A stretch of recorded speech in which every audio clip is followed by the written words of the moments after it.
Hare Hare Ram Ram.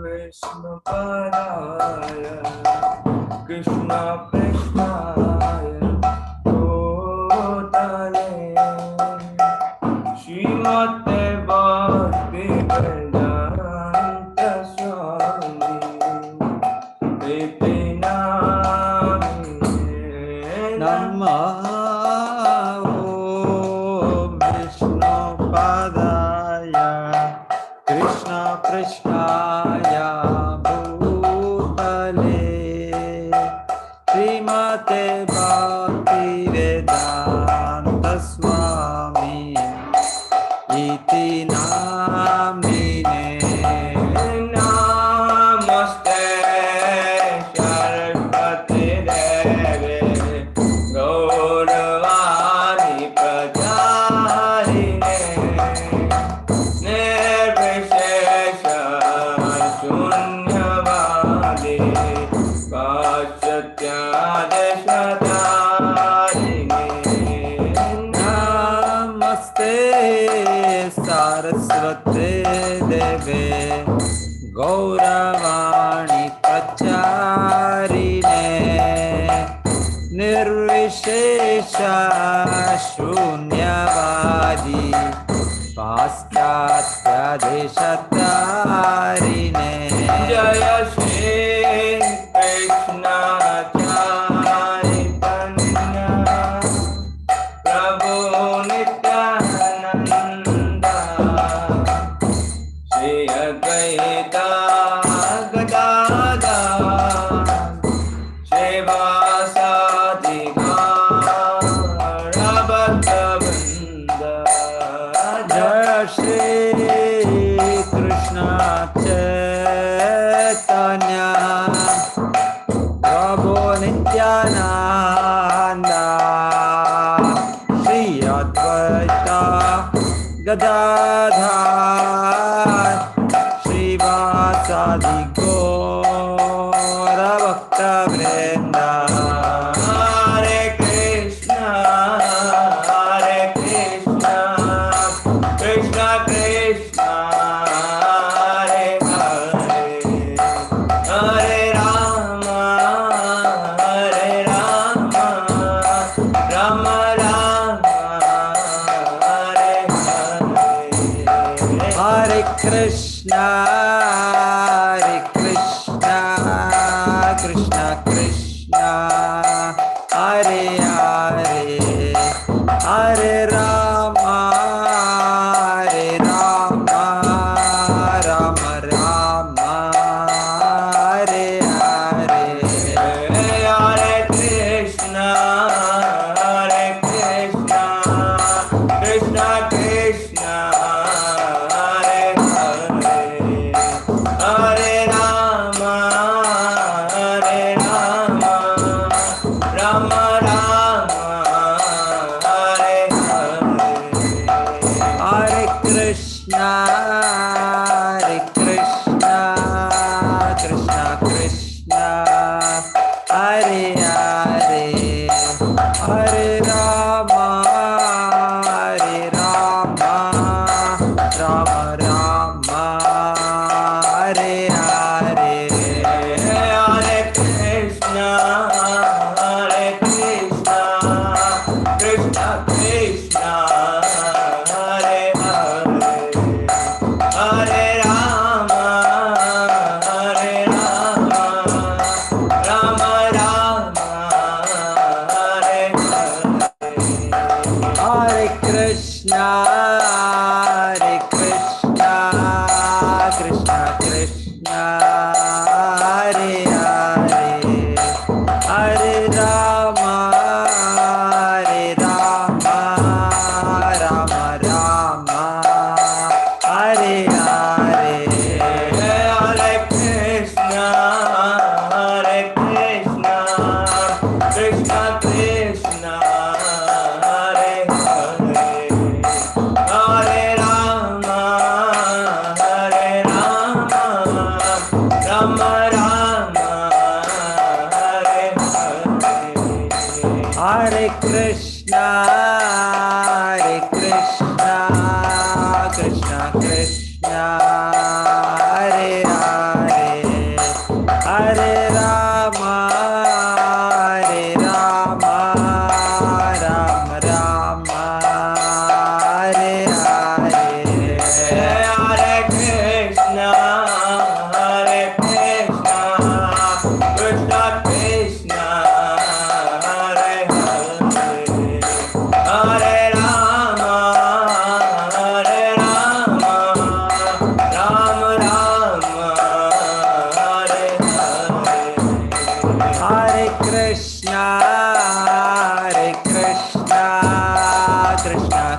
Krishna Hare Hare Hare Rama Hare Rama Rama Rama Hare Hare Jaya Radha Govinda Radha Govinda Radhe Jaya Radha Govinda Radha Govinda Radhe Jaya Gauranita Jaya Gauranita Gauranita Jaya Gauranita Jaya Gauranita Gauranita Gauranita Jaya Gauranita Jaya Prabhupada Jaya Prabhupada Prabhupada Jaya Prabhupada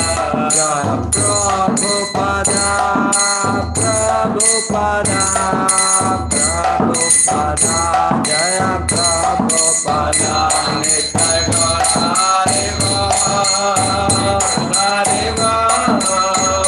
Hare Bol Nitai Gaur Hare Bol Nitai Gaur Hare Bol Hare Bol Hare Bol Nitai Gaur Hare Bol Hare Bol Hare Bol Hare Bol Nitai Gaur Hare Bol Hare Bol Hare Bol Hare Bol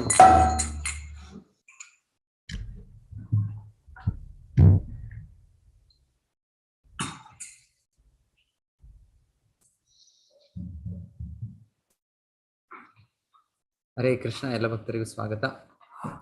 हरे कृष्ण प्रभु जी। हरे कृष्ण प्रभु जी।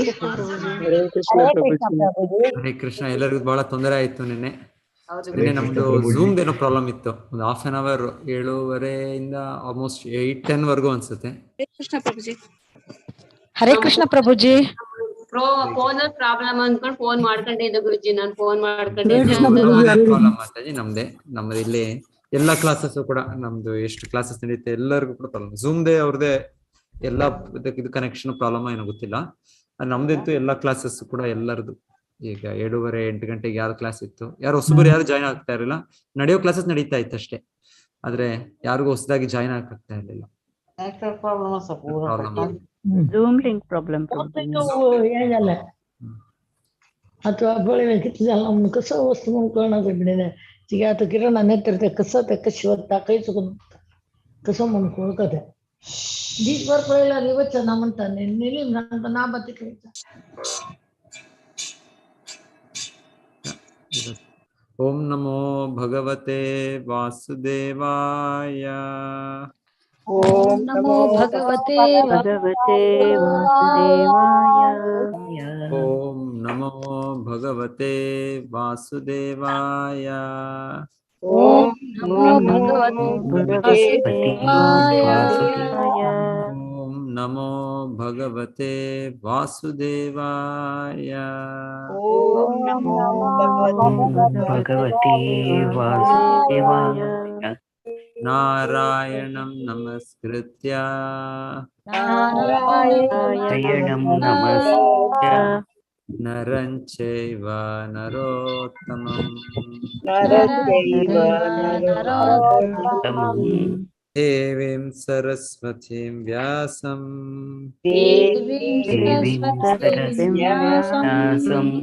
ತಥೋ ಜಯಮುದೀರಯೇತ್.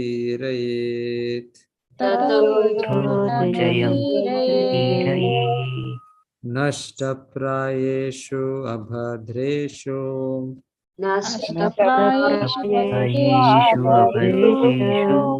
ನಿತ್ಯಂ ಭಾಗವತ ಸೇವಯಾ.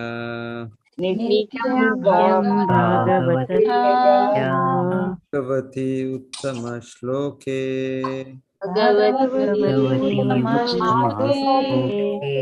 ಭಕ್ತಿರ್ಭವತಿ ನೈಷ್ಟಿಕಿ.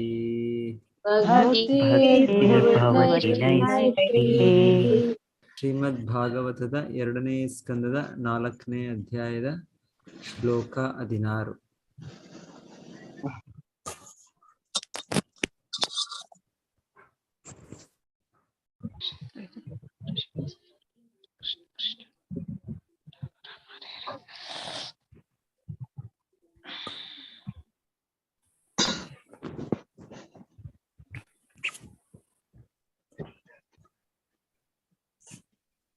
ವಿಚಕ್ಷಣಾಯ ಚರಣೋಪಸಾಧನಾತ್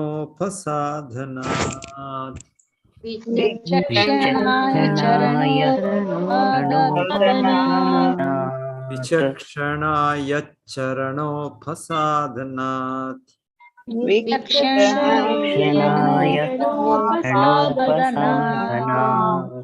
ಸಂಗಂ ವ್ಯುದಸ್ಯೋ ಭಯತೋ ಅಂತರಾತ್ಮನಃ ಸಂಗಂ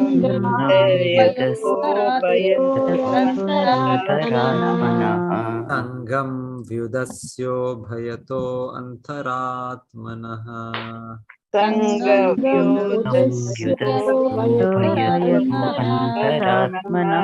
ವಿಂದಂತಿ ಹಿ ಬ್ರಹ್ಮಗತಿಂ ಗತಕ್ಲಮಾಸ್ ವಿಂದಂತಿ ಹಿ ಬ್ರಹ್ಮಗತಿಂ ಗತಕ್ಲಮಾಸ್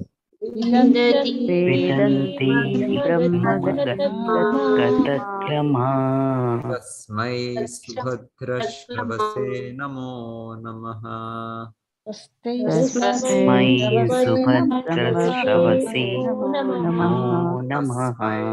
ಭದ್ರಶ್ರವಸೇ ನಮೋ ನಮಃ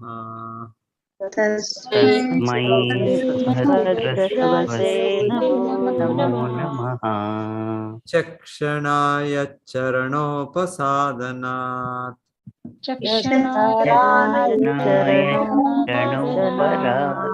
ಸಂಗಂ ವ್ಯುಢಸ್ಯೋ ಭಯತೋ ಅಂತರಾತ್ಮನಃ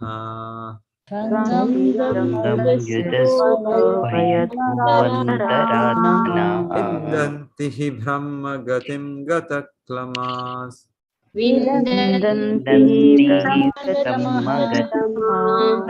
ತಸ್ಮೈ ಸುಭದ್ರಶ್ರವಸೇ ನಮೋ ನಮಃ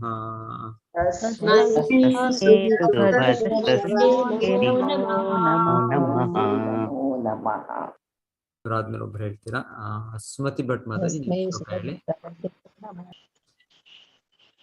ಶ್ಲೋಕ ಓದಿ ಮಾತಾಜಿ ಸುಮತಿ ಭಟ್ ಮಾತಾಜಿ ವಿಚಕ್ಷಣಾಯ ಚರಣೋಪಸಾದನಾತ್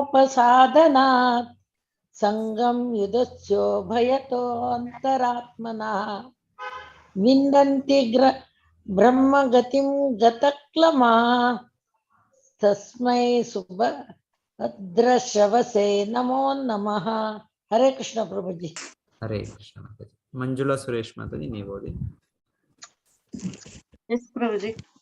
ವಿಚಕ್ಷಣಾಯ ಚರಣೋಪಸಾದನಾತ್ ಸಂಗಂ ಉದಸ್ಯೋ ಭಯತೋ ಅಂತರಾತ್ಮನಃ ವಿಂದಂತಿ ಹಿ ಬ್ರಹ್ಮಗತಿಂ ಗತಕ್ಲಮಾಃ ತಸ್ಮೈ ಸುಭದ್ರಾಶವಸೇ ನಮೋ ನಮಃ. ಹರೇ ಪ್ರಭುಜಿ. ಹರೇ ಕೃಷ್ಣ ಮಾತಾಜಿ. ವಿಜಯಶ್ರೀ ಮಾತಾಜಿ ನೀವು ಓದಿ. ಹರೇ ಕೃಷ್ಣ ಪ್ರಭುಜಿ. ವಿಚಕ್ಷಣಾಯ ಚರಣೋಪಸಾದನಾತ್ ಸಂಗಂ ಯುಧಸ್ಯೋ ಭಯತೋಂತರಾತ್ಮನಃ ವಿಂದಂತಿ ಹಿ ಬ್ರಹ್ಮಗತಿಂ ಗತಾಕ್ಲಮಾಃ ತಸ್ಮೈ ಸುಭದ್ರಶ್ರವಸೇ ನಮೋ ನಮಃ. ಹರೇ ಕೃಷ್ಣ ಪ್ರಭುಜಿ. ಹರೇ ಕೃಷ್ಣ ಮಾತಾಜಿ. ಸೊ ಪಾರ್ವತಿ ಮಾತಾಜಿ ನೀವು ಪದ ಅರ್ಥ ಅನುವಾದ ಓದ್ತೀರಾ? ಹಾ ಓದ್ತೀನಿ ಪ್ರಭುಜಿ. ಸ್ವಲ್ಪ ಸ್ಕ್ರೀನ್ ಇದ್ ಮಾಡಿ ಪ್ರಭುಜಿ.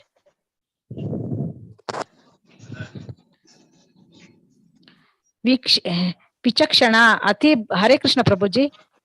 ವಿಚಕ್ಷಣ ಅತಿ ಬುದ್ಧಿವಂತರಾದವರು ಯತ್ ಯಾರ ಚರಣ ಉಪಾಸಾದನ ಪಾದ ಕಮಲಗಳಿಗೆ ಸಮರ್ಪಿಸಿಕೊಳ್ಳುವುದರಿಂದಲೇ ಸಂಗಮ ಆಸಕ್ತಿಯನ್ನು ವ್ಯೂಹಸ್ಯ ಪೂರ್ಣವಾಗಿ ತೊಡೆದು ಉಭಯತಃ ಇಹ ಪರಗಳೆರಡರ ಅಸ್ತಿತ್ವದ ಅಂತ ಆತ್ಮನ ಹೃದಯ ಮತ್ತು ಆತ್ಮಗಳ ವಿದಂತಿ ಪಡೆಯುತ್ತಾರೋ ಹೀಗೆ ನಿಶ್ಚಿತವಾಗಿ ಬ್ರಹ್ಮಗತಿಂ ಆಧ್ಯಾತ್ಮ ನೆಲೆಯನ್ನು ಗತಕ್ಲಮ ಅನಾಯಾಸವಾಗಿ ತಸ್ಮೈ ಆ ಸುಭದ್ರ ಸರ್ವಮಂಗಳಕರ ಶ್ರವಸೆ ಕೀರ್ತಿಶಾಲಿಗೆ ನಮಃ ನಮಸ್ಕಾರಗಳು ನಮಃ ಅನೇಕ ನಮಸ್ಕಾರಗಳು. ಅನುವಾದ. ಸರ್ವಮಂಗಳೆಯನಾದ ಭಗವಾನ್ ಶ್ರೀಕೃಷ್ಣನಿಗೆ ಮತ್ತೆ ಮತ್ತೆ ನನ್ನ ಗೌರವಪೂರ್ವಕ ನಮಸ್ಕಾರಗಳನ್ನು. ಪ್ರಭುಜಿ ಸ್ಕ್ರೀನ್ ಪ್ರಭುಜಿ ಸರಿಯಾಗಿ ಬರ್ತಾ ಇಲ್ಲ. ನಮಸ್ಕಾರಗಳನ್ನು ಸಲ್ಲಿಸುತ್ತೇವೆ. ಮಹಾನ್ ಬುದ್ಧಿಜೀವಿಗಳು ಕೇವಲ ಅವನ ಪಾದ ಕಮಲಗಳಿಗೆ ಶರಣಾಗುವ ಮೂಲಕ ಪ್ರವಸ್ತ ಮತ್ತು ಭಾವಿ ಜೀವನಗಳ ಎಲ್ಲಾ ವ್ಯಾಮೋಹಗಳಿಂದ ಮುಕ್ತರಾಗುತ್ತಾರೆ. ಅವರು ಯಾವುದೇ ಕಷ್ಟ ಕಾರ್ಪಣ್ಯಗಳಿಲ್ಲದೆ ಆಧ್ಯಾತ್ಮಿಕ ಅಸ್ತಿತ್ವೆಗೆ ಸಾಗುತ್ತಾರೆ. ಭಾವಾರ್ಥ. ಬರೋದ್ನಿ ಮಾತಾಜಿ. ಹರೇ ಕೃಷ್ಣ ಪ್ರಭುಜಿ, ಧನ್ಯವಾದಗಳು. ಚಂದ್ರಕಲಾ ಮಾತಾಜಿ, ನೀವು ಓದಿ. ಹರೇ ಕೃಷ್ಣ ಪ್ರಭುಜಿ. ಭಾವಾರ್ಥ: ಭಗವಾನ್ ಶ್ರೀ ಕೃಷ್ಣನು ಅರ್ಜುನಿಗೆ ಅಥವಾ ತನ್ನ ಶುದ್ಧ ಭಕ್ತರಾಗುವ ಪ್ರತಿಯೊಬ್ಬರಿಗೂ ಪದೇ ಪದೇ ಉಪದೇಶ ಮಾಡುತ್ತಿದ್ದಾನೆ. ಭಗವದ್ಗೀತೆ 18.64-66 ತನ್ನ ಉಪದೇಶದ ಕೊನೆಯ ಭಾಗವೆಂಬಂತೆ ಅತ್ಯಂತ ಹೀಗೆ ಉಪದೇಶಿಸಿದ್ದಾರೆ. ಸರ್ವಗುಹ ತಮ ಭೂಹ ಶೃಣು ಮೇ ಪರಮ ವಚಃ ಇಷ್ಟೋಸಿ ಮೇ ದೃಢಮಿತಿ ತಥೋ ವೃಕ್ಷಾಮಿ ತೇ ಹಿತಂ ಮನ್ಮನಾ ಭವ ಭಗವತ್ ಭಕ್ತೋ ಮದ್ಯಾಜಿ ಮಾಂ ನಮಸ್ಕರೋ ಮಾಂ ಏವೈಷಸ್ಸಿ ಸತ್ಯಂ ತೇ ಪ್ರತಿಜಾನೆ ಪ್ರಿಯೋಸಿ ಮೇ ಸರ್ವಧರ್ಮಾಣಾಂ ಪರಿತ್ಯಜ್ಯ ಮಾಂ ಏಕಂ ಶರಣಂ ವಜ್ರ ಅಹಂ ತಾಂ ಸರ್ವ ಪಾಪೇಭ್ಯೋ ಮೋಕ್ಷಯಿಷ್ಯಾಮಿ ಮಾ ಶುಚಃ. ಮೇಲೆ ಮಾಡ್ಬೇಕು. ಪ್ರಿಯ ಅರ್ಜುನನೇ, ನೀನು ನನಗೆ ಪ್ರೀತಿ ಪಾತ್ರ. ಆದ್ದರಿಂದ ನಿನ್ನ ಹಿತಕ್ಕಾಗಿ ಮಾತ್ರ ನನ್ನ ಉಪದೇಶದ ಅತ್ಯಂತ ರಹಸ್ಯವಾದ ಭಾಗವನ್ನು ಹೇಳುತ್ತೇನೆ, ಕೇಳು. ಇಷ್ಟು ಮಾತ್ರವೇ ನನ್ನ ಪರಿಶುದ್ಧ ಭಕ್ತನಾಗು. ನಿನ್ನನ್ನು ನನಗೆ ಮಾತ್ರ ಸಮರ್ಪಿಸಿಕೋ. ಇದರಿಂದ ನಿನಗೆ ಸಂಪೂರ್ಣವಾದ ಆಧ್ಯಾತ್ಮಿಕ ಅಸ್ತಿತ್ವವನ್ನು ಅನುಭವಿಸುತ್ತೇನೆ. ಇದರಿಂದ ನೀನು ಶಾಶ್ವತವಾಗಿ ನನ್ನ ಲೋಕಾಂತರ ಪ್ರೇಮ ಸೇವೆ ಮಾಡುವ ಅಧಿಕಾರವನ್ನು ಗಳಿಸಬಹುದು. ಬೇರೆ ಎಲ್ಲಾ ಬಗೆಯ ಧಾರ್ಮಿಕ ಕಥೆಗಳನ್ನು ತ್ಯಜಿಸು. ನನಗೆ ಸಂಪೂರ್ಣವಾಗಿ ಶರಣಾಗು. ನಿನ್ನನ್ನು ಎಲ್ಲಾ ಪಾಪಗಳಿಂದ ರಕ್ಷಿಸುತ್ತೇನೆ, ನಂಬು. ನಿನಗೆ ಮೋಕ್ಷವನ್ನು ನೀಡುತ್ತೇನೆ. ಮತ್ತೇನು ಚಿಂತೆ ಮಾಡಬೇಡ. ಪ್ರಭುಜಿ ಮುಂದೆ ಮಾಡಬೇಕು. ಧನ್ಯವಾದಗಳು ಮಾತಾಜಿ. ಇನ್ನೊಬ್ಬರು ಓದ್ಲಿ. ಶ್ರೀಧರ್ ಭಟ್ ಅವರು ಓದಿ. ಹರೇ ಕೃಷ್ಣ ಪ್ರಭುಜಿ. ಹರೇ ಕೃಷ್ಣ ಮಾತಾಜಿ. ಹರೇ ಕೃಷ್ಣ. ಹರೇ ಕೃಷ್ಣ. ಬುದ್ಧಿವಂತರಾದವರು ಭಗವಂತನ ಈ ಕೊನೆಯ ಉಪದೇಶವನ್ನು ಗಂಭೀರವಾಗಿ ಪರಿಗಣಿಸುತ್ತಾರೆ. ಆಧ್ಯಾತ್ಮಿಕ ಸಾಕ್ಷಾತ್ಕಾರ ಅನ್ಮ್ಯೂಟ್ ಮಾಡ್ಕೊಳ್ಳಿದ್ರು ಶ್ರೀಧರ್ ಭಟ್ರು. ಬುದ್ಧಿವಂತರಾದವರು ಭಗವಂತನ ಈ ಕೊನೆಯ ಉಪದೇಶವನ್ನು ಗಂಭೀರವಾಗಿ ಪರಿಗಣಿಸುತ್ತಾರೆ. ಆಧ್ಯಾತ್ಮಿಕ ಸಾಕ್ಷಾತ್ಕಾರದಲ್ಲಿ ಆತ್ಮಜ್ಞಾನವೇ ಮೊದಲ ಹೆಜ್ಜೆ. ಇದನ್ನು ರಹಸ್ಯ ಜ್ಞಾನವೆಂದು ಕರೆಯಲಾಗಿದೆ. ಮುಂದಿನ ಹೆಜ್ಜೆ ಭಗವಂತನ ಸಾಕ್ಷಾತ್ಕಾರ. ಇದನ್ನು ಹೆಚ್ಚಿನ ಭೌತಿಕ ಜ್ಞಾನವೆಂದು ಕರೆಯಲಾಗಿದೆ. ಭಗವದ್ಗೀತೆಯ ಜ್ಞಾನದ ತುದಿ ಎಂದರೆ ಭಗವಂತನ ಸಾಕ್ಷಾತ್ಕಾರ. ಯಾವಾಗ ವ್ಯಕ್ತಿಯು ಈ ಭಗವತ್ ಸಾಕ್ಷಾತ್ಕಾರದ ಹಂತವನ್ನು ತಲುಪುತ್ತಾನೋ ಆಗ ಅವನು ಸಹಜವಾಗಿ ಲೋಕೋತ್ತರ ಸ್ವಇಚ್ಛೆಯಿಂದ ಭಗವಂತನ ಭಕ್ತನಾಗುತ್ತಾನೆ. ಭಗವಂತನಿಗೆ ಸಲ್ಲಿಸುವ ಈ ಭಕ್ತಿ ಸೇವೆಯು ಯಾವಾಗಲೂ ಭಗವಂತನ ಬಗೆಗಿರುವ ಪ್ರೇಮವನ್ನು ಆಧರಿಸುತ್ತದೆ.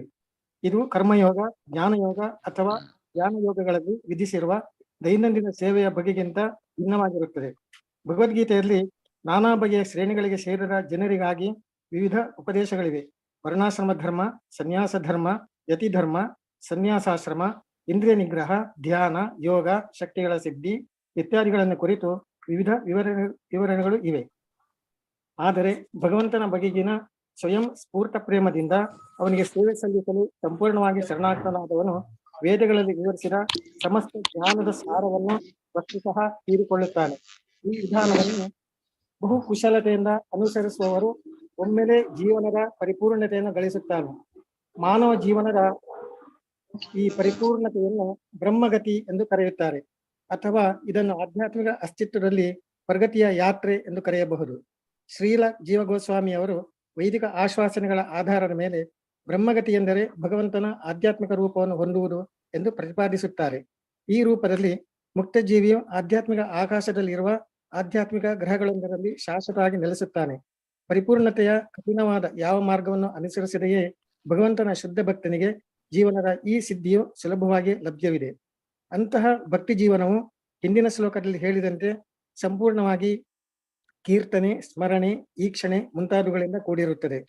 ಆದುದರಿಂದ ವ್ಯಕ್ತಿಯು ಪ್ರಪಂಚದ ಯಾವುದೇ ಭಾಗದಲ್ಲಿ ಯಾವುದೇ ಶ್ರೇಣಿಯ ಮಾನವ ಜೀವಿಗಳಿಗೆ ಉಪಲಬ್ಧವಾಗಿರುವ ಅತ್ಯುನ್ನತ ಸಿದ್ಧಿಯನ್ನು ಗಳಿಸಲು ಈ ಸರಳವಾದ ಭಕ್ತಿ ಜೀವನವನ್ನು ಅನುಸರಿಸಬೇಕು. ಬ್ರಹ್ಮನು ವೃಂದಾವನದಲ್ಲಿ ಆಟವಾಡುವ ಮಗುವಾಗಿದ್ದ ಭಗವಾನ್ ಕೃಷ್ಣನನ್ನು ನೋಡಿದಾಗ ಈ ರೀತಿ ಪ್ರಾರ್ಥನೆ ಮಾಡಿದನು. ಹರೇ ಕೃಷ್ಣ ಪ್ರಭುಜಿ, ಧನ್ಯವಾದಗಳು. ಇನ್ನೊಬ್ಬರು ಪ್ರಭುಜಿ. ಹರೇ ಕೃಷ್ಣ. ಕೃಷ್ಣಮೂರ್ತಿ ಪ್ರಭುಜಿ, ನೀವು ಓದಿ. ಹರೇ ಕೃಷ್ಣ ಪ್ರಭುಜಿ. ಶ್ರೇಯ ಸ್ಮೃತಿಂ ಭಕ್ತಿಂ ಉದಸ್ಯತೆ ವಿಭೋ ಕ್ಲಿಶ್ಯಂತಿ ಕೇವಲ ಬೋಧಲಬ್ಧಿ ತೇಷಾಂ ಅಸೌ ಕ್ಲೇಶಲ ಏವ ಶಿಷ್ಯತೆ ನಾಣ್ಯದ್ ಯಥಾ ಸ್ಥೂಲ ತುಷಾ ಭಾಗತಿನಾಂ. ಭಾಗವತ 10.14.4. ಅಧಿಕ ಪ್ರಮಾಣದಲ್ಲಿ ಆಧ್ಯಾತ್ಮಿಕ ಕಾರ್ಯಗಳನ್ನು ಮಾಡುವ ಬದಲು ಬುದ್ಧಿವಂತನಾದ ವ್ಯಕ್ತಿಯು ಸಾಧಿಸಬೇಕಾದ ಅತ್ಯುನ್ನತ ಗುಣದ ಸಿದ್ಧಿಯ ಭಕ್ತಿಯೋಗ. ಇಲ್ಲಿ ಉಲ್ಲೇಖಿಸಿರುವ ದೃಷ್ಟಾಂತ ಅತ್ಯಂತ ಸೂಕ್ತವಾಗಿದೆ. ಒಂದು ಹಿಡಿಯಷ್ಟು ನಿಜವಾದ ಭತ್ತವು ಸರಾರಹಿತವಾದ ಯಕ್ಷಿಣಿಯಿಂದ ಅಥವಾ ಯೋಗದ ಕಸರತ್ತುಗಳಿಂದ ಆಕರ್ಷಿತನಾಗಬಾರದು. ಬದಲಿಗೆ ಶ್ರೇಷ್ಠ ಭಕ್ತಿಗಿಂತ ಶ್ರೇಷ್ಠ. ಹಾಗೆಯೇ ವ್ಯಕ್ತಿಯು ಕರ್ಮಕಾಂಡ ಅಥವಾ ಜ್ಞಾನಕಾಂಡದ ಮಾರ್ಗದರ್ಶನದಲ್ಲಿ ಸರಳ ಯಕ್ಷಿಣಿಯಿಂದ ಅಥವಾ ಯೋಗದ ಕಸರತ್ತುಗಳಿಂದ ಆಕರ್ಷಿತನಾಗಬಾರದು. ಯಕ್ಷಿಣಿಯಿಂದ ಅಥವಾ ಯೋಗದ ಕಸರತ್ತುಗಳಿಂದ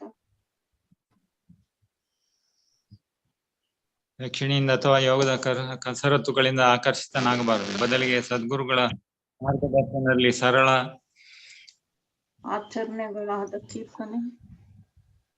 ಆಚರಣೆಗಳಾದ ಕೀರ್ತನೆ, ಸ್ಮರಣೆ ಇತ್ಯಾದಿಗಳನ್ನು ಕುಶಲತೆಗಳಿಂದ ಕೈಗೊಂಡು ಅನಾಯಾಸವಾಗಿ ಅತ್ಯುನ್ನತ ಸಿದ್ಧಿಯನ್ನು ಪಡೆಯಬೇಕು.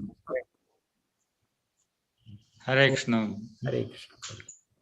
ಓಂ ಜ್ಞಾನತಿಮಿರಾಂಧಸ್ಯ ಜ್ಞಾನಾಂಜನಶಲಾಕಯ ಚಕ್ಷುರುನ್ಮೀಲಿತಂ ಯೇನ ತಸ್ಮೈ ಶ್ರೀ ಗುರವೇ ನಮಃ. ನಮೋ ಓಂ ವಿಷ್ಣುಪಾದಾಯ ಕೃಷ್ಣಪ್ರೇಷ್ಠಾಯ ಭೂತಲೆ ಶ್ರೀಮತೆ ಭಕ್ತಿವೇದಾಂತ ಸ್ವಾಮಿನಿತಿ ನಾಮಿನೆ. ನಮಸ್ತೆ ಸಾರಸ್ವತೆ ದೇವೆ ಗೌರವಾಣಿ ಪ್ರಚಾರಿಣೆ ನಿರ್ವಿಶೇಷ ಶೂನ್ಯವಾದಿ ಪಾಶ್ಚಾತ್ಯ ದೇಶತಾರಿಣೆ. ಜಯ ಶ್ರೀ ಕೃಷ್ಣ ಚೈತನ್ಯ ಪ್ರಭೋ ನಿತ್ಯಾನಂದ ಶ್ರೀ ಅದ್ವೈತ ಗದಾಧರ ಶ್ರೀವಾಸದಿ ಗೌರ ಭಕ್ತ ವೃಂದ. ಹರೇ ಕೃಷ್ಣ ಕೃಷ್ಣ ಕೃಷ್ಣ ಹರೇ ಹರೇ, ಹರೇ ರಾಮ ರಾಮ ರಾಮ ಹರೇ ಹರೇ. ಸರ್ವಮಂಗಳಮಯವಾದ ಭಗವಾನ್ ಶ್ರೀಕೃಷ್ಣನಿಗೆ ಮತ್ತೆ ಮತ್ತೆ ನನ್ನ ಗೌರವಪೂರ್ವಕ ನಮಸ್ಕಾರಗಳನ್ನು ಸಲ್ಲಿಸುತ್ತೇನೆ. ಮಹಾನ್ ಬುದ್ಧಿಜೀವಿಗಳು ಕೇವಲ ಅವನ ಪಾದಕಮಲಗಳಿಗೆ ಶರಣಾಗುವ ಮೂಲಕ ಪ್ರಸ್ತುತ ಮತ್ತು ಭಾವಿ ಜೀವನಗಳ ಎಲ್ಲ ವ್ಯಾಮೋಹಗಳಿಂದ ಮುಕ್ತರಾಗುತ್ತಾರೆ. ಅವರು ಯಾವುದೇ ಕಷ್ಟ ಕಾರ್ಪಣ್ಯಗಳಿಲ್ಲದೆ ಆಧ್ಯಾತ್ಮಿಕ ಅಸ್ತಿತ್ವದೆಡೆಗೆ ಸಾಗುತ್ತಾರೆ. ಸೊ ವಿಚಕ್ಷಣ ಅಂದ್ರೆ ಅತಿ ಬುದ್ಧಿವಂತರಾದವರು. ಸೊ ಗೀತೆಯಲ್ಲಿ ಕೃಷ್ಣ ಭಗವಂತನು ಹೇಳೋದು ಬಹೂನಾಂ ಜನ್ಮನಾಮಂತೆ, ಬಹಳ ಜನ್ಮಗಳ ಕೊನೆಗೆ ಒಬ್ಬ ಬುದ್ಧಿವಂತ ವ್ಯಕ್ತಿ ಜ್ಞಾನವಾನ್ ಮಾಂ ಪ್ರಪದ್ಯತೆ, ನನ್ನನ್ನು ಆಶ್ರಯಿಸುತ್ತಾರೆ. ವಾಸುದೇವ ಸರ್ವಮಿತಿ ಸ ಮಹಾತ್ಮ ಸುದುರ್ಲಭ. ಅಂತ ಮಹಾತ್ಮ ವ್ಯಕ್ತಿ ಯಾರು ಕೃಷ್ಣ ಆಶ್ರಯವನ್ನು ಪಡೆದಿದ್ದಾರೆ, ಅದು ಅವರು ಸುದುರ್ಲಭ, ಬಹಳ ಕಡಿಮೆ. ಆ ಥರ ಅಂತ ಭೌತಿಕ ಜಗತ್ತಿನಲ್ಲಿ ಭಗವಂತನ ಹೇಳೋದು. ಸುಶೀಲ ಪ್ರಭುಪಾದರು ಇಲ್ಲಿ ಕೊನೆಯ ಭಗವಂತನ ನಿರ್ದೇಶನ ಮಾರ್ಗದರ್ಶನ 18ನೇ ಅಧ್ಯಾಯದಲ್ಲಿ ಭಗವಂತನ ಹೇಳೋದು ಅರ್ಜುನನಿಗೆ ಸರ್ವಗುಹ್ಯತಮಂ ಭೂಯಃ. ಸೊ ಗುಹ್ಯದಲ್ಲಿ ಗುಹ್ಯವಾದದ್ದು, ಅತಿ ಗುಹ್ಯವಾದದ್ದು, ಗುಹ್ಯತರ ಗುಹ್ಯತಮ. ಗುಹ್ಯ ಅಂತ ಯಾಕಂದ್ರೆ ಹೇಳೋದು, ಸಾಧಾರಣವಾಗಿ ಭೌತಿಕ ಜಗತ್ತಿನಲ್ಲಿ ಜ್ಞಾನ ತುಂಬಾ ಕಡಿಮೆ. ಇವತ್ತು ಎಷ್ಟು ವಿಜ್ಞಾನದ ಪ್ರಗತಿ ಸಾಧಿಸಿದ್ದಾರೆ, ಆದರೂ ಕೂಡ ಈ ಆತ್ಮದ ಜ್ಞಾನ ಅನ್ನೋದು ಇಲ್ಲ. ಯಾವ ವಿಜ್ಞಾನಿಗಳು, ಯಾವ ಜ್ಞಾನಿಗಳು, ಫಿಲಾಸಫರ್ಸ್ ಇವರಿಗೆ ಸ್ಪಷ್ಟವಾಗಿ ತುಂಬಾ ಕಡಿಮೆ ಇದರ ಜ್ಞಾನ. ಅದಕ್ಕೆ ಇದು ಭಗವದ್ಗೀತೆಯಲ್ಲಿ ಕೃಷ್ಣ ಹೇಳೋದು ಗುಹ್ಯವಾದ ಜ್ಞಾನ, ಆತ್ಮದ ಜ್ಞಾನ, ಅದು ಗುಹ್ಯವಾದ ಜ್ಞಾನ. ಎರಡನೇ ಗುಹ್ಯವಾದ ಜ್ಞಾನ, ಆತ್ಮ ಇದೆ ಅಂತ ತಿಳ್ಕೊಂಡ್ರು ಕೂಡ ಆತ್ಮನೊಟ್ಟಿಗೆ ಭಗವಂತನ ವಿಸ್ತರಣೆಯಾದ ಪರಮಾತ್ಮನು ಪ್ರತಿಯೊಬ್ಬರ ಹೃದಯದಲ್ಲಿ ಇದ್ದಾನೆ. ಸೊ ಇದು ಕೂಡ ಗುಹ್ಯವಾದ. ಸೊ ನಮಗೂ ಕೂಡ ಇಲ್ಲ ಅದರ ಭಗವಂತನ ಪರಮಾತ್ಮನ ದರ್ಶನ ಇಲ್ಲ ನಮಗೆ. ನಮ್ಮ ಹತ್ತಿರದಲ್ಲೇ ಭಗವಂತನಿದ್ದಾನೆ, ಅಷ್ಟು ಹತ್ತಿರದಲ್ಲಿದ್ದಾನೆ. ಆದ್ರೆ ನಮ್ಗೆ ಅಷ್ಟು ಹತ್ತಿರದಲ್ಲಿದ್ರು ಕೂಡ ನಮಗೆ ಕಾಣೋದು. ಅದಕ್ಕೆ ಇದು ಕೂಡ ಗುಹ್ಯವಾದ ಜ್ಞಾನ, ಎರಡನೇ ಗುಹ್ಯವಾದ ಜ್ಞಾನ. ಕೊನೆಗೆ ಭಗವಂತನು ಇದನ್ನು ಬಿಟ್ಟು ಅವನ ಅಸ್ತಿತ್ವ ಮತ್ತೆ ಭಿನ್ನವಾಗಿದೆ. ಅವನದ ಆಧ್ಯಾತ್ಮಿಕ ಲೋಕವೇ ಇದೆ, ಅವನ ಸ್ವಧಾಮವಿದೆ. ಸೊ ಅದು ಭಗವಾನ್ ವ್ಯಕ್ತಿ ಕೊನೆಗೆ. ಸೊ ಈ ಬೇರೆದೆಲ್ಲ ಅವನ ಶಕ್ತಿಗಳು, ಅವನ ವಿಸ್ತರಣೆಗಳು, ಸ್ವಾಂಶ, ವಿಭಿನ್ನಾಂಶ, ಹೀಗೆ. ಸೊ ಇದರ ಜ್ಞಾನ ಭಗವಾನ್ ಜ್ಞಾನ. ಸೊ ಇದನ್ನು ಪಡೆಯೋದಕ್ಕೆ ಒಂದೇ ವಿಧಾನ, ಭಗವಂತನ ಆಶ್ರಯ, ಭಗವಂತನಿಗೆ ಶರಣಾಗತಿ ಆಗ್ಬೇಕು. ಮತ್ತೊಂದು ವಿಧಾನ ಇಲ್ಲ. ಅದಕ್ಕೆ ಭಗವಂತನ ಮತ್ತೆ 9ನೇ ಅಧ್ಯಾಯದಲ್ಲಿ ರಾಜಗುಹ್ಯ ಯೋಗ ಅಧ್ಯಾಯದಲ್ಲಿ ತಿಳಿಸಿದ್ದು, ಅರ್ಜುನ ನೀನು 4 ಕಾರ್ಯಗಳನ್ನು ಮಾಡಬೇಕು. ಮನ್ಮನ ಭೌಮದ್ಭಕ್ತೋ ಮಧ್ಯಾಜಿ ಮಾಂ ನಮಸ್ಕರು ಮಾಮೇ ವೈಶ್ಯಸಿ ಯುಕ್ತೈವಂ ಆತ್ಮಾನಂ ಮತ್ಪರಾಯಣ ಅಂತ ಎಲ್ಲೂ ಹೇಳಿದ್ದು. ಮತ್ತೆ ಭಗವಂತನ 18ನೇ ಅಧ್ಯಾಯದಲ್ಲಿ ಮೊದಲನೇ ಲೈನ್ ಸೇಮ್, 4 ಮಾಡ್ಬೇಕು. ನಾವು ಏನ್ ಮಾಡಬೇಕು? ಮನ್ಮನ, ಯಾವಾಗಲೂ ಕೃಷ್ಣನ ಬಗ್ಗೆ ಚಿಂತಿಸಬೇಕು. ಅದು ಈಗ ನಾವು ಭಗವಂತನ ಬಗ್ಗೆ ಚಿಂತಿಸೋ ಅಂದ್ರೆ ಮುಖ್ಯವಾಗಿ ಅವನ ನಾಮವನ್ನು ನಾವು ಜಪಿಸ್ಬೇಕು. ಭೌಮದ್ಭಕ್ತೋ, ಭಗವಂತನ ಭಕ್ತನಾಗಬೇಕು, ಕೃಷ್ಣನ ಭಕ್ತ. ಮಧ್ಯಾಜಿ, ನನ್ನನ್ನು ಪೂಜಿಸಿ. ಮಾಂ ನಮಸ್ಕರು, ನನ್ನನ್ನು ನಮಸ್ಕರಿಸಿ. ಕೃಷ್ಣ ಇಷ್ಟು ಮತ್ತೆ ಮತ್ತೆ ನಾನು ನನ್ನನ್ನು ನೆನೆಸಿ, ನನ್ನ ಭಕ್ತನಾಗಿ, ನನ್ನ ಪೂಜಿಸಿ, ನನ್ನ ನಮಸ್ಕರಿಸಿ. ಹೀಗೆ ನೀವು ಮಾಡೋದಲ್ಲಿ ಅರ್ಜುನ, ನೀನು ನನಗೆ ಅತಿ ಪ್ರಿಯನು, ನೀನು ಖಂಡಿತವಾಗಿ ನನ್ನಲ್ಲಿ ಸೇರ್ತೀಯ, ನನ್ನ ಧಾಮಕ್ಕೆ ಬರ್ತೀಯ. ಮಾಂ ಈ ವೈಶ್ಯ ಸತ್ಯಂತೆ ಪ್ರತಿಜಾನೆ ಪ್ರಿಯೋಸಿ. ಸೊ ಇದು ಭಗವಂತನ ಮತ್ತೆ, ಇದು 9ನೇ ಅಧ್ಯಾಯದಲ್ಲಿ ಹೇಳಿದ್ದು, ಮತ್ತೆ 18ನೇ ಅಧ್ಯಾಯದಲ್ಲಿ ಮುಕ್ತಾಯ ಮಾಡೋ ಮುಂಚೆ ಇದನ್ನು ಮತ್ತೊಮ್ಮೆ ಹೇಳ್ತಾ ಇದ್ದಾನೆ ಭಗವಂತ. ಸೊ ಹಾಗಾಗಿ ಭಗವಂತನ ಕೊನೆಗೆ ಸರ್ವಧರ್ಮಾನ್ ಪರಿತ್ಯಜ್ಯ ಮಾಂ ಏಕಂ ಶರಣಂ ವ್ರಜ ಅಹಂ ತ್ವಾಂ ಸರ್ವ ಪಾಪೇಭ್ಯೋ ಮೋಕ್ಷಯಿಷ್ಯಾಮಿ ಮಾ ಶುಚಃ. ಮಾ ಶುಚ ಅಂದ್ರೆ ನಾವು ಹೆದರಬಾರ್ದು, ನಾವು ಹಿಂದೆ ಮುಂದೆ ನೋಡಬಾರ್ದು, ನಾವು ಇನ್ನೇನು ಚಿಂತೆ ಮಾಡಬಾರ್ದು. Do not worry, do not hesitate, do not fear. So ಈ ರೀತಿಯಲ್ಲಿ ಇಲ್ಲಿ ಮಾ ಶುಚಃ ಅಂತ ಹೇಳ್ತಾರೆ. ಸೊ ಕೃಷ್ಣನ ನೇರವಾಗಿ ಕೃಷ್ಣನ ಒಬ್ಬನಿಗೆ ನಾವು ಶರಣಾಗತಿ ಆಗ್ಬೇಕು. ಸೊ ಇದು ಬುದ್ಧಿವಂತನಾದ ಪ್ರತಿಯೊಬ್ಬರು ಮಾಡಬೇಕು ಅಂತ ಹೇಳ್ತಾ ಇದ್ದಾರೆ. ಬುದ್ಧಿವಂತರಾದವರು ಭಗವಂತನ ಈ ಕೊನೆಯ ಉಪದೇಶವನ್ನು ಗಂಭೀರವಾಗಿ ಪರಿಗಣಿಸುತ್ತಾರೆ. ಆಧ್ಯಾತ್ಮಿಕ ಸಾಕ್ಷಾತ್ಕಾರದಲ್ಲಿ ಆತ್ಮಜ್ಞಾನವೇ ಮೊದಲ ಹೆಜ್ಜೆ, ಇದನ್ನು ರಹಸ್ಯ ಜ್ಞಾನ. ಮುಂದೆ ಹೆಜ್ಜೆ ಪರಮಾತ್ಮ ಸಾಕ್ಷಾತ್ಕಾರ, ಕೊನೆಗೆ ಭಗವಾನ್ ಸಾಕ್ಷಾತ್ಕಾರ. ಸೊ ಗೀತೆಯಲ್ಲಿ ಭಗವಂತನ ಮೊದಲಿಗೆ ಬೇರೆ ಬೇರೆ ವಿಧಾನಗಳು, ಕರ್ಮಯೋಗ, ಜ್ಞಾನಯೋಗ, ಧ್ಯಾನ ಯೋಗ, ಇವೆಲ್ಲ ತಿಳಿಸಿದ್ದಾರೆ ಭಗವಂತನ. ಆದರೆ ನಂತರ ಗೀತೆ ಮುಂದುವರೆದಾಗೆ ಭಗವಂತನು ಸ್ಪಷ್ಟವಾಗಿ ತನ್ನನ್ನು ಭಕ್ತಿಯೋಗ ಮಾರ್ಗದಿಂದ ಕೇವಲ ತನ್ನನ್ನು ಪಡೆಯಬಹುದು, ಬೇರೆ ಯಾವ ವಿಧಾನವಿಲ್ಲ ಅಂತ ಭಗವಂತ ಸ್ಪಷ್ಟವಾಗಿ ಹೇಳ್ತಾನೆ. ಸೊ ಈ ಭಕ್ತಿಯೋಗ ವಿಧಾನ ಇಲ್ಲಿ ಹಿಂದೆ ಶ್ಲೋಕದಲ್ಲಿ ಕೃಷ್ಣ ಹೇಳಿದ್ದು. ಸುಲಭವಾದ ವಿಧಾನ 15ನೇ ಶ್ಲೋಕದಲ್ಲಿ ಇಲ್ಲಿ ಪರೀಕ್ಷಿತ್ ಮಹಾರಾಜರು, ಯತ್ ಕೀರ್ತನಂ ಯತ್ ಸ್ಮರಣಂ ಯದೀಕ್ಷಣಂ ಯದ್ ವಂದನಂ ಯತ್ ಶ್ರವಣಂ ಯದರ್ಹಣಂ ಲೋಕಸ್ಯ ಸದ್ಯೋ ವಿಧುನೋತಿ ಕಲ್ಮಷಂ ತಸ್ಮೈ ಸುಭದ್ರ ಶ್ರವಸೇ ನಮೋ ನಮಃ. ಯಾರ ಕೀರ್ತನೆ, ಸ್ಮರಣೆ, ದರ್ಶನ, ಪ್ರಾರ್ಥನೆ, ಶ್ರವಣ ಮತ್ತು ಪೂಜೆಯು ಕರ್ತೃವಿನ ಸಕಲ ಪಾಪಗಳನ್ನು ಕೂಡಲೇ ತೊಳೆದು ಬಿಡುವುದೋ ಆ ಸಕಲ ಮಂಗಳಗಾತ್ರನಾದ ಭಗವಾನ್ ಶ್ರೀಕೃಷ್ಣನಿಗೆ ನನ್ನ ಗೌರವಪೂರ್ವಕ ನಮಸ್ಕಾರಗಳನ್ನು ಸಮರ್ಪಿಸುತ್ತೇನೆ. ಇದು ಭಕ್ತಿಯೋಗ ವಿಧಾನ. ಭಗವಂತನ ಕೃಷ್ಣನ ಬಗ್ಗೆ ನಾವು ಕೇಳಬೇಕು, ಅವನ ಬಗ್ಗೆ ಮಾತಾಡಬೇಕು, ಅವನನ್ನು ಸ್ಮರಿಸಬೇಕು, ಅವನನ್ನು ಪೂಜಿಸಬೇಕು, ಅವನಿಗೆ ನವವಿಧ ಭಕ್ತಿ ಏನಿದೆ ಇದು ಹೀಗೆ ಎಲ್ಲವೂ ಕೂಡ ನಾವು ಭಗವಂತನಿಗೆ ಅರ್ಪಿಸಬೇಕು. ಸೊ ಈ ರೀತಿ ಮಾಡೋದ್ರಿಂದ ಸುಲಭವಾಗಿ ಭಗವಂತನನ್ನು ಪಡಿಬಹುದು ನಾವು. ಶರಣಾಗತಿ, ಇಲ್ಲಿ ಶರಣಾಗತಿ ಅಂತ ಹೇಳ್ತಾರೆ ಶ್ರೀ ಚೈತನ್ಯ ಮಹಾಪ್ರಭು ಹೇಳ್ತಾರೆ, 6 ಪ್ರಕ್ರಿಯೆಗಳು ಶರಣಾಗತಿ. 6 ಪ್ರಕ್ರಿಯೆಗಳಂದ್ರೆ, ಒಂದು ಯಾವುದು ಸಹಾಯ ಮಾಡುತ್ತೆ ಅದನ್ನು ಸ್ವೀಕರಿಸುವಂಥದ್ದು. ಸೊ ನಮಗೆ ಭಗವಂತನ ಶರಣಾಗತಿ ಆಗ್ಲಿಕ್ಕೆ ಭಗವಂತನ ನಾಮವನ್ನು ಜಪಿಸೋದು ನಮಗೆ ಸಹಾಯ ಮಾಡುತ್ತೆ. ಭಗವಂತನ ಬಗ್ಗೆ ಭಗವದ್ಗೀತೆ ಭಾಗವತವನ್ನು ಶ್ರವಣ ಮಾಡೋದು, ಇದರ ಅಧ್ಯಯನ ಮಾಡೋದು, ಇದು ನಮಗೆ ಸಹಾಯ ಮಾಡುತ್ತೆ. ಇದನ್ನು ನಾವು ಸ್ವೀಕರಿಸಬೇಕು. ಆನುಕೂಲ್ಯಸ್ಯ ಸಂಕಲ್ಪ, ಪ್ರಾತಿಕೂಲ್ಯಸ್ಯ ವರ್ಜನಂ. ಯಾವುದು ನಮಗೆ ಸಹಾಯ ಮಾಡೋದಿಲ್ಲ ಶರಣಾಗತಿಗೆ, ಅದನ್ನು ಬಿಟ್ಟುಬಿಡಬೇಕು. ಸೊ ಹಾಗಾಗಿ ಅದರಲ್ಲಿ ಈ ಪಾಪ ಕಾರ್ಯಗಳು ವಿಶೇಷವಾಗಿ ಹೇಳೋದು, ಇದು 4 ರೀತಿಯ ಪಾಪ ಕಾರ್ಯಗಳು, ಅದನ್ನು ತ್ಯಜಿಸಬೇಕು ನಾವು. ಸೊ ಆನುಕೂಲ್ಯಸ್ಯ ಸಂಕಲ್ಪ, ಪ್ರಾತಿಕೂಲ್ಯಸ್ಯ ವರ್ಜನಂ, ಇದು 2ನೇ ಸೂತ್ರ, ಶರಣಾಗತಿ ಸೂತ್ರ. 3ನೇದು ರಕ್ಷಿಷ್ಯತಿ ಇತಿ ವಿಶ್ವಾಸ. ಭಗವಂತನು ಶ್ರೀಕೃಷ್ಣನು ಖಂಡಿತವಾಗಿ ನನಗೆ ರಕ್ಷಣೆ ಕೊಡ್ತಾನೆ. ಭಗವಂತನು ಎಲ್ಲ ಜೀವಿಗಳಿಗೂ ಅವನು ರಕ್ಷಣೆ ಕೊಡುವಂತವನು. ಸೊ ಅದರಲ್ಲೂ ನಾವು ಭಗವಂತನ ಆಶ್ರಯ ಪಡೆದಾಗ ಖಂಡಿತವಾಗಿ ಕೃಷ್ಣ ನನಗೆ ರಕ್ಷಣೆ ಕೊಡ್ತಾನೆ ಅಂತ ಒಂದು ವಿಶ್ವಾಸ ಭಾವನೆ ಅಷ್ಟು ಇರ್ಬೇಕು. ವಿಶ್ವಾಸವನ್ನು ಬೆಳೆಸ್ಕೊಳ್ಬೇಕು. ರಕ್ಷಿಷ್ಯತಿ ವಿಶ್ವಾಸ ಗೋಪ್ತೃತ್ವೇ ವರ್ಣಂ ತಥಾ. ಸೊ 4ನೇ ಸೂತ್ರ, ಭಗವಂತನು ನನ್ನನ್ನು ಪಾಲಿಸುತ್ತಾನೆ, ನನ್ನನ್ನು ಪಾಲಿಸ್ತಾನೆ. ಮೇಂಟೈನರ್ ಅಂದ್ರೆ ನನಗೆ ಜೀವನೋಪಾಯ ಆಗ್ಬೋದು, ಇನ್ನೊಂದಾಗ್ಬೋದು. ಇದಕ್ಕೆ ಭಗವಂತನು ನನ್ನ ರಕ್ಷಣೆ ಮಾಡದೆ ಅಲ್ಲದೆ ನನಗೆ ಬೇಕಾದ ಅಗತ್ಯಗಳನ್ನು ಕೂಡ ಅವನು ಕೊಡ್ತಾನೆ. ಆಗಲೇ ಈ ಕೃಷ್ಣ ಕೊಡ್ತಾ ಇದ್ದಾನೆ. ಕೃಷ್ಣನ ಎಲ್ಲ ಸಮಸ್ತ ಜೀವರಾಶಿಗಳು, ಸಮಸ್ತ ಎಷ್ಟು 84 ತರಹದ ವಿಧದ ಜೀವಿಗಳಿವೆ. ಅದರ ಸಂಖ್ಯೆ ಲೆಕ್ಕವೇ ಇಲ್ಲ, ಅಸಂಖ್ಯಾತವಾದದ್ದು. ಸೊ ಎಲ್ಲರನ್ನೂ ಕೃಷ್ಣ ಪರಿಪಾಲಿಸುತ್ತಿದ್ದಾನೆ. ಅವ್ರಿಗೆ ಬೇಕಾದ ಅಗತ್ಯಗಳನ್ನು ಕೃಷ್ಣ ಒದಗಿಸ್ಕೊಡ್ತಾ ಇದ್ದಾನೆ. ಸೊ ಹಾಗಿರುವಾಗ ನಾವು ಕೃಷ್ಣನ ಆಶ್ರಯ ಪಡೆದ್ರೆ ನಮಗೂ ಕೂಡ ಕೃಷ್ಣನು ಖಂಡಿತವಾಗಿ ಮಾಡ್ತಾನೆ ಅಂತ. ಇದು ಕೂಡ 4ನೇ ಸೂತ್ರ, ಶರಣಾಗತಿ ಸೂತ್ರ.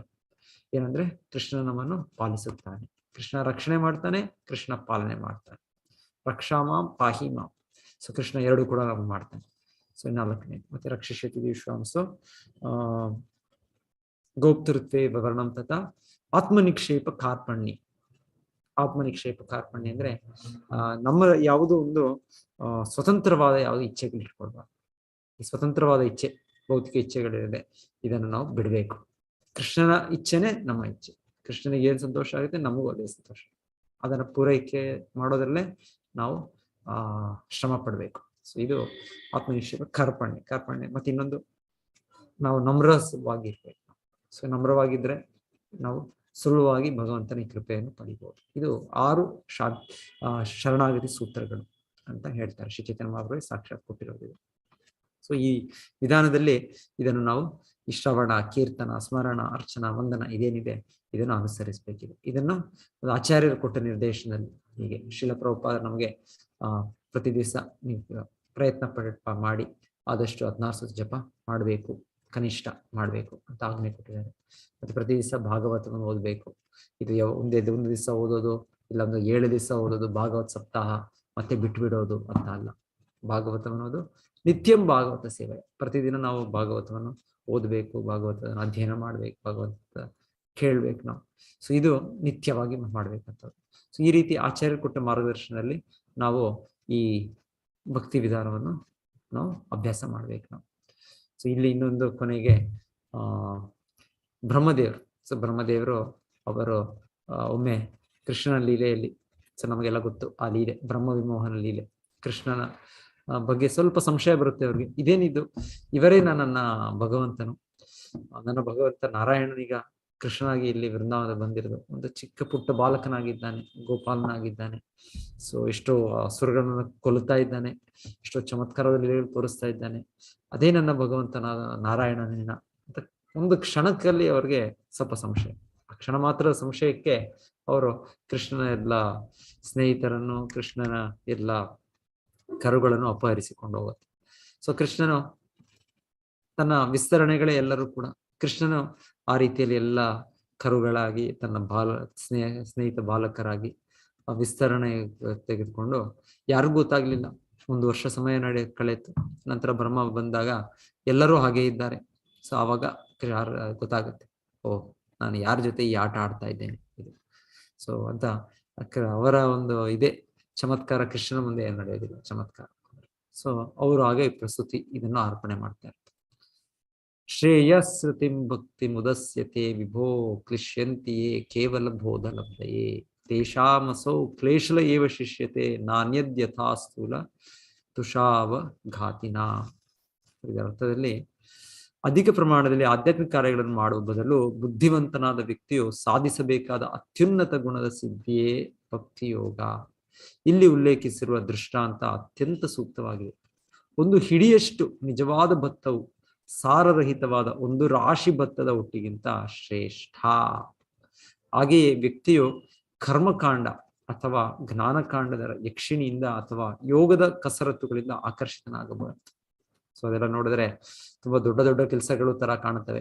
ಕರ್ಮಕಾಂಡ, ಈ ಯಾಗಗಳು, ಈ ಪೂಜೆಗಳು ನೋಡಿದ್ರೆ ತುಂಬಾ ದೊಡ್ಡ ವ್ಯವಸ್ಥೆಯಲ್ಲಿ ಮಾಡೋ ರೀತಿಯಲ್ಲಿ ತುಂಬಾ ಹಣ ಖರ್ಚು ಮಾಡಿ, ತುಂಬಾ ವ್ಯಕ್ತಿಗಳನ್ನು ಕರೆಸಿ, ತುಂಬಾ ಮಂತ್ರೋಚ್ಚಾರಣೆ ಎಲ್ಲ ಮಾಡಿಸಿ ಎಲ್ಲ ನೋಡ್ತಾ ಇದ್ರೆ ತುಂಬಾ ದೊಡ್ಡ ದೊಡ್ಡ ಧಾರ್ಮಿಕ ಕಾರ್ಯಗಳಾಗಿ ಕಾಣ್ತವೆ.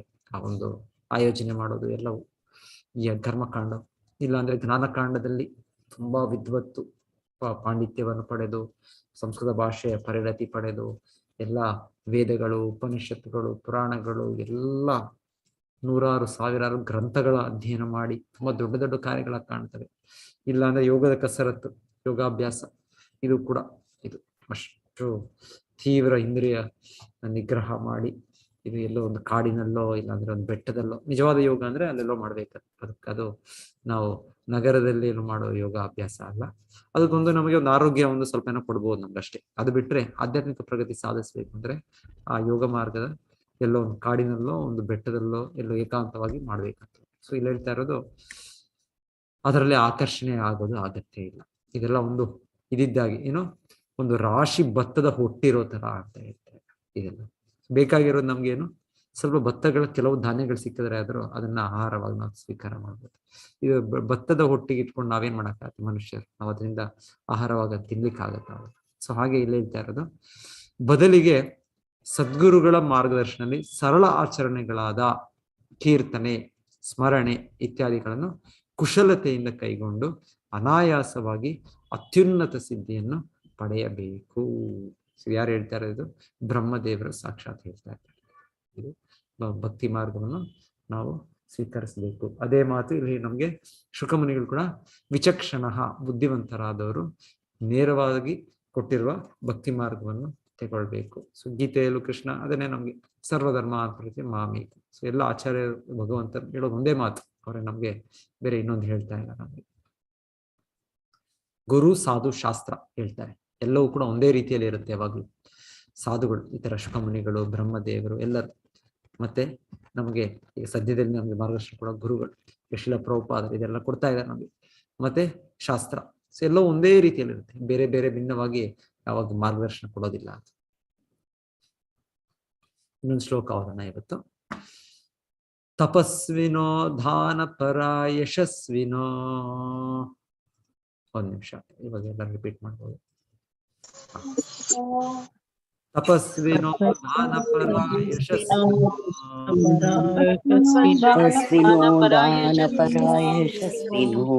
ತಪಸ್ವಿನೋ ದಾನ ಪರ ಯಶಸ್ವಿನೋ.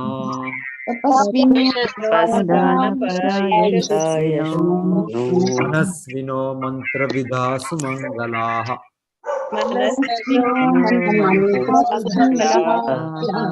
ಮನಸ್ವಿನೋ ಸುಮಂಗಲಾಃ.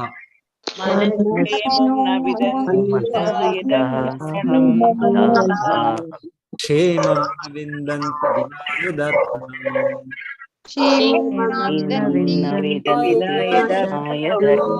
ಕ್ಷೇಮಂ ನ ವಿಂದಂತಿ ವಿನಾಯದರ್ಪಣಂ.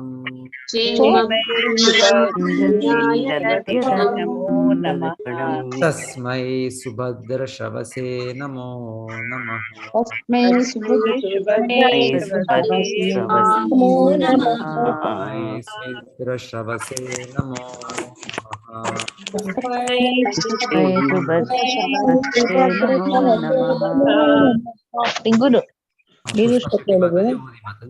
ತಪಸ್ವಿನೋ ದಾನ ಪರಾಯ ಯಶಸ್ವಿನೋ.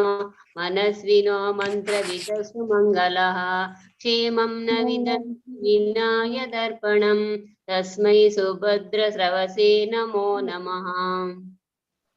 ಶಿವಪ್ರಕಾಶ್ ಪ್ರಭುಜಿ ನೀವು ಓದಿ.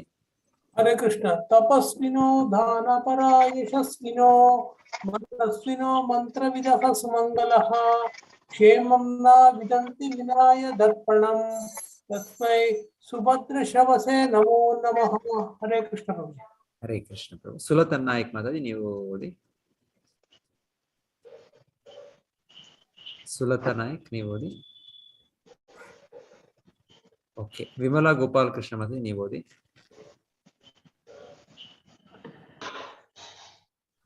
ಅರುಂಧತಿ ರಾವ್ ಮಾತಾಜಿ ನೀವು ಓದ್ಬೋದು. ತಪಸ್ವಿನೋ ದಾನ ಪರಾಯ ಯಶಸ್ವಿನೋ ಮನಸ್ವಿನೋ ಮಂತ್ರ ವಿದಸ್ವ ಮಂಗಲಾಃ ಕ್ಷೇಮಂ ನ ವಿದಂತಿ ವಿನಾಯ ದರ್ಪಣಂ ತಸ್ಮೈ ಸುಭದ್ರ ಶವಸೇ ನಮೋ ನಮಃ. ಹರೇ ಕೃಷ್ಣ. ಹರೇ ಕೃಷ್ಣ ಪ್ರಭುಜಿ. ಓದ್ಲಾ? ವಿಮಲಾ ಗೋಪಾಲ ಯಾರೋ ಓದ್ತಿದ್ರು. ಓದಿ ಮಾತಾಜಿ. ತಪಸ್ವಿನೋ ದಾನ ಪರಾಯ ಯಶಸ್ವಿನೋ ಮನಸ್ವಿನೋ ಮಂತ್ರ ವಿದಃ ಸುಮಂಗಲ ಕ್ಷೇಮಂ ನ ವಿದಂತಿ ವಿನಾಯ ದರ್ಪಣಂ ತಸ್ಮೈ ಸುಭದ್ರ ಶಮಸೇ ನಮೋ ನಮಃ. ಹರೇ ಕೃಷ್ಣ ಪ್ರಭು.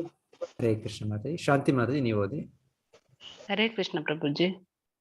ತಪಸ್ವಿನೋ ದಾನಪರ ಯಶಸ್ವಿನೋ ಮನಸ್ವಿನೋ ಮಂತ್ರವಿದಃ ಸುಮಂಗಲಃ ಕ್ಷೇಮಂ ನ ವಿದಂತಿ ವಿನಾಯ ದರ್ಪಣಂ ತಸ್ಮೈ ಸುಭದ್ರ ಶವಸೇ ನಮೋ ನಮಃ.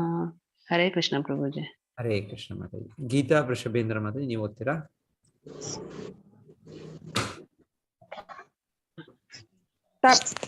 ಹರೇ ಕೃಷ್ಣ ಪ್ರಭುಜಿ.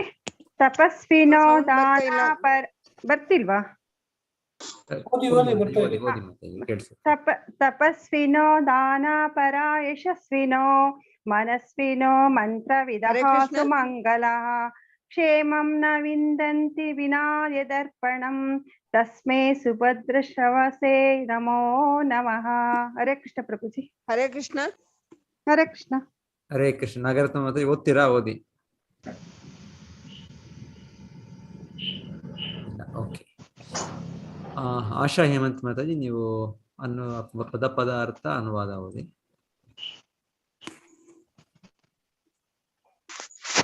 ಹರೇ ಕೃಷ್ಣ ಪ್ರಭುಜಿ. ತಪಸ್ವಿನಃ ವಿದ್ವಾಂಸರಾದ ಮಹರ್ಷಿಗಳು, ದಾನಪರಃ ಮಹಾದಾನಿಗಳು, ಯಶಸ್ವಿನಃ ಘನತೆಯ ಕಾರ್ಯ ಮಾಡಿದವರು, ಮನಸ್ವಿನಃ ಮಹಾದಾರ್ಶನಿಕರು ಅಥವಾ ಯೋಗಿಗಳು, ಮಂತ್ರವಿದಃ ವೇದ ಮಂತ್ರ ಪಾಠಕರು, ಸುಮಂಗಲಾಹ ವೈದಿಕ ತತ್ವಗಳ ಅನುಯಾಯಿಗಳು, ಕ್ಷೇಮಂ ಸತ್ವರಿಣಾಮವನ್ನು ನಾವಿದ್ದತಿ ಪಡೆಯುವುದಿಲ್ಲವೋ ವಿನಾ ಇಲ್ಲದೆ, ಯತ್ ಅರ್ಪಣಂ ಸಮರ್ಪಣೆ, ತಸ್ಮೈ ಆ ಸುಭದ್ರ ಮಂಗಳಕರವಾದ, ಶ್ರವಸೆ ಕೀರ್ತಿಶಾಲಿಗೆ, ನಮಃ ನಮಸ್ಕಾರಗಳು, ನಮಃ ಅನೇಕ ನಮಸ್ಕಾರಗಳು. ಅನುವಾದ. ಸರ್ವ ಮಂಗಳ ಮೂರ್ತಿಯಾದ ಭಗವಾನ್ ಶ್ರೀ ಕೃಷ್ಣನಿಗೆ ಮತ್ತೆ ಮತ್ತೆ ನನ್ನ ಗೌರವಪೂರ್ವಕ ನಮಸ್ಕಾರಗಳನ್ನು ಅರ್ಪಿಸುತ್ತೇನೆ. ಏಕೆಂದರೆ ಮಹಾನ್ ವಿದ್ವಾಂಸರಾದ ತಪಸ್ವಿಗಳು, ಮಹಾನ್ ದಾನಿಗಳು, ಮಹಾನ್ ಕೀರ್ತಿಶಾಲಿಗಳಾದ ಕಾರ್ಯವಾಹಕರು, ಮಹಾನ್ ದಾರ್ಶನಿಕರು ಹಾಗೂ ಯೋಗಿಗಳು, ಮಹಾನ್ ವೇದ ಮಂತ್ರ ಪಾಠಕರು ಮತ್ತು ವೇದ ತತ್ವದ ಮಹಾನ್ ಅನುಯಾಯಿಗಳು ತಮ್ಮ ಮಹಾನ್ ಗುಣಗಳನ್ನು ಭಗವಂತನಿಗೆ ಅರ್ಪಿಸಿದ ಹೊರತು ಯಾವ ಫಲಪ್ರದ ಪರಿಣಾಮವನ್ನು ಪಡೆಯಲಾರರು. ಹರೇ ಕೃಷ್ಣ ಪ್ರಭುಜಿ. ಹರೇ ಕೃಷ್ಣ. ಧನ್ಯವಾದಗಳು. ಉಮಾ ಕುಲಕರ್ಣಿ ಮಾತಾಡಿ ನೀವು ಓದಿ.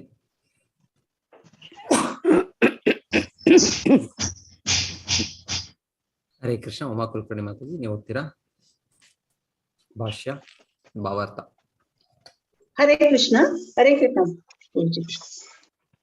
ಉನ್ನತ ವ್ಯಾಸಂಗ, ದಾನ ಪ್ರವೃತ್ತಿ, ಸಮಾಜದಲ್ಲಿ ರಾಜಕೀಯ, ಸಾಮಾಜಿಕ ಅಥವಾ ಧಾರ್ಮಿಕ ನಾಯಕತ್ವ, ಊಹಾತ್ಮಕ ತತ್ವಚಿಂತನೆ, ಯೋಗ ಪದ್ಧತಿಯ ಆಚರಣೆ, ವೈದಿಕ ವಿದ್ಯುಕ್ತ ಕ್ರಿಯೆಗಳಲ್ಲಿ ನಿಪುಣತೆ ಮತ್ತು ಇಂತಹ ಇತರ ಎಲ್ಲಾ ಉನ್ನತ ಮಾನವ ಗುಣಗಳನ್ನು ಭಗವಂತನ ಸೇವೆಯಲ್ಲಿ ತೊಡಗಿಸಿದಾಗ ಮಾತ್ರ ಸಿದ್ಧಿಯ ಸಾಧನೆಗೆ ನೆರವಾಗುತ್ತವೆ.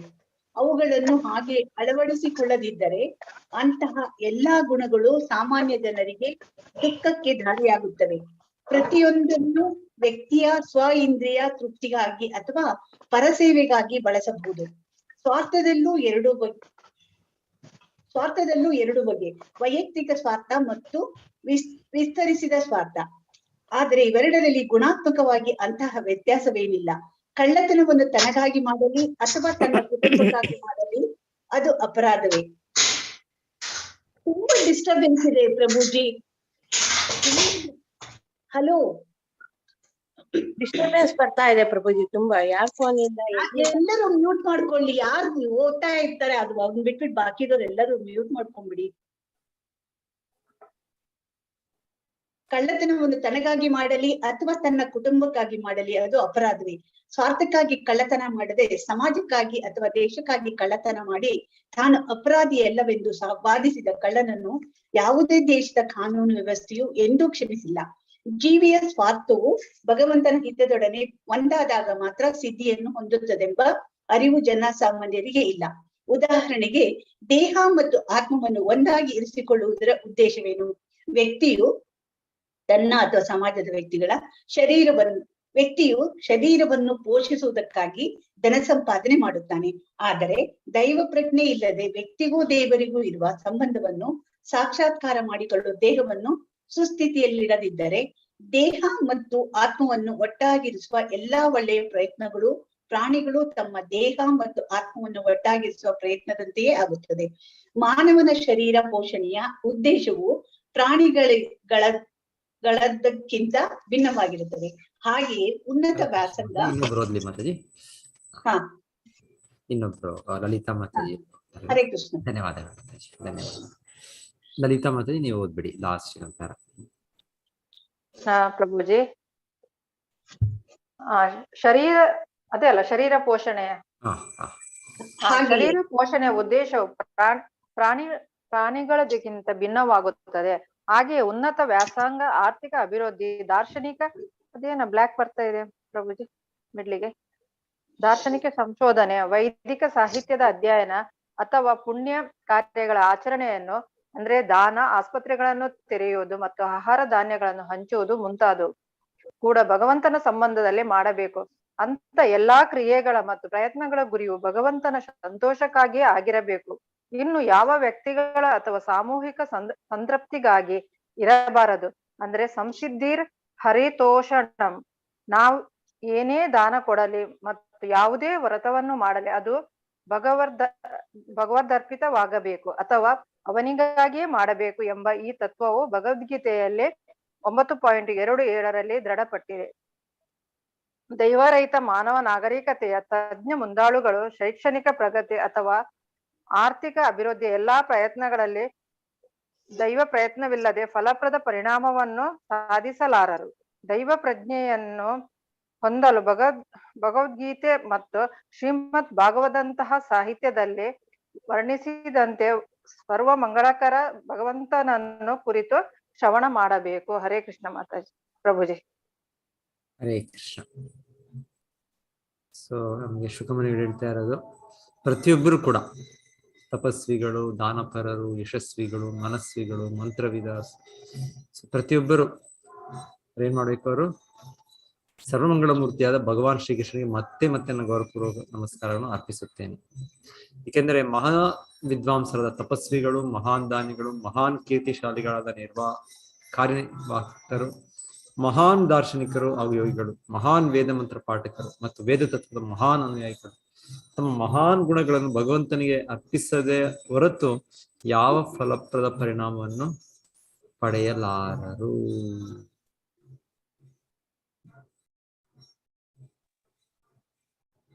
ಸೊ ಪ್ರತಿಯೊಬ್ಬರಿಗೂ ಎಷ್ಟೋ ಯಾವ್ಯಾವ್ದು ಒಂದೊಂದು ವಿಧಾನವಾದ ಒಂದು ಮುನ್ನಡೆ ಸಾಧಿಸಿರ್ತಾರೆ. ಒಬ್ಬರು ತಪಸ್ಸೆಯಲ್ಲಿರ್ಬೋದು, ಇನ್ನೊಬ್ರು ದಾನ ಮಾಡೋದು ಪ್ರವೃತ್ತಿಯಲ್ಲಿ ಅಷ್ಟು ಶ್ರೀಮಂತರಾಗಿರ್ಬೋದು. ಸೊ ಇನ್ನೊಬ್ರು ತಪಸ್ವಿಗಳಂದ್ರೆ ಯೋಗಿಗಳು, ಯಶಸ್ವಿಗಳಂದ್ರೆ ಇಲ್ಲಿ ಹೇಳ್ತಾ ಇರೋದು ಘನತೆಯ ಕಾರ್ಯ ಮಾಡಿದವರು, ಭೌತಿಕವಾಗಿ ಯಾವ್ದಾದ್ರು ಒಂದು ಮುನ್ನಡೆ ಸಾಧಿಸಿ ಒಂದು ವಿಜ್ಞಾನಿ ಈ ರೀತಿಯಲ್ಲಿ. ಸೊ ಇಲ್ಲ ಮನಸ್ವಿ ಅಂದ್ರೆ ಮಹಾದಾರ್ಶನಿಕರು, ಮಂತ್ರವಿದ ಅಂದ್ರೆ ವೇದ ಮಂತ್ರ ಪಾಠಕರು, ಮತ್ತೆ ಸುಮಂಗಲ ಅಂದ್ರೆ ವೈದಿಕ ತತ್ವಗಳ ಅನ್ವಯ. ಹೀಗೆ ಬೇರೆ ಬೇರೆ ವಿಧಾನದಲ್ಲಿ ಒಬ್ಬೊಬ್ರು ಒಂದೊಂದು ನಿಪುಣತೆಯನ್ನು ಪಡೆದಿರ್ಬೋದು. ಆದ್ರೆ ಅದರ ಪೂರ್ಣತೆ ಏನು ಅಂದ್ರೆ ಅವರು ಕೃಷ್ಣನ ಸಂತೃಪ್ತಿ ಮಾಡಬೇಕು. ಅದು ಮಾಡದಿದ್ರೆ ಅದು ಅದರ ಪೂರ್ಣತೆ. ವಿನಾ ಯದರ್ಪಣಂ, ಕೃಷ್ಣನ ಕ್ಷೇಮಂನ ವಿಂದಂತಿ ವಿನಾಯ ದರ್ಪಣ. ಪ್ರತಿಯೊಬ್ಬರ ಹಿತ ಏನಂದ್ರೆ ಅದು ಭಗವಂತನಿಗೆ ಸಂತೃಪ್ತಿ ಆಗೋ ರೀತಿಯಲ್ಲಿ ಅವ್ರು ಮಾಡ್ಬೇಕು.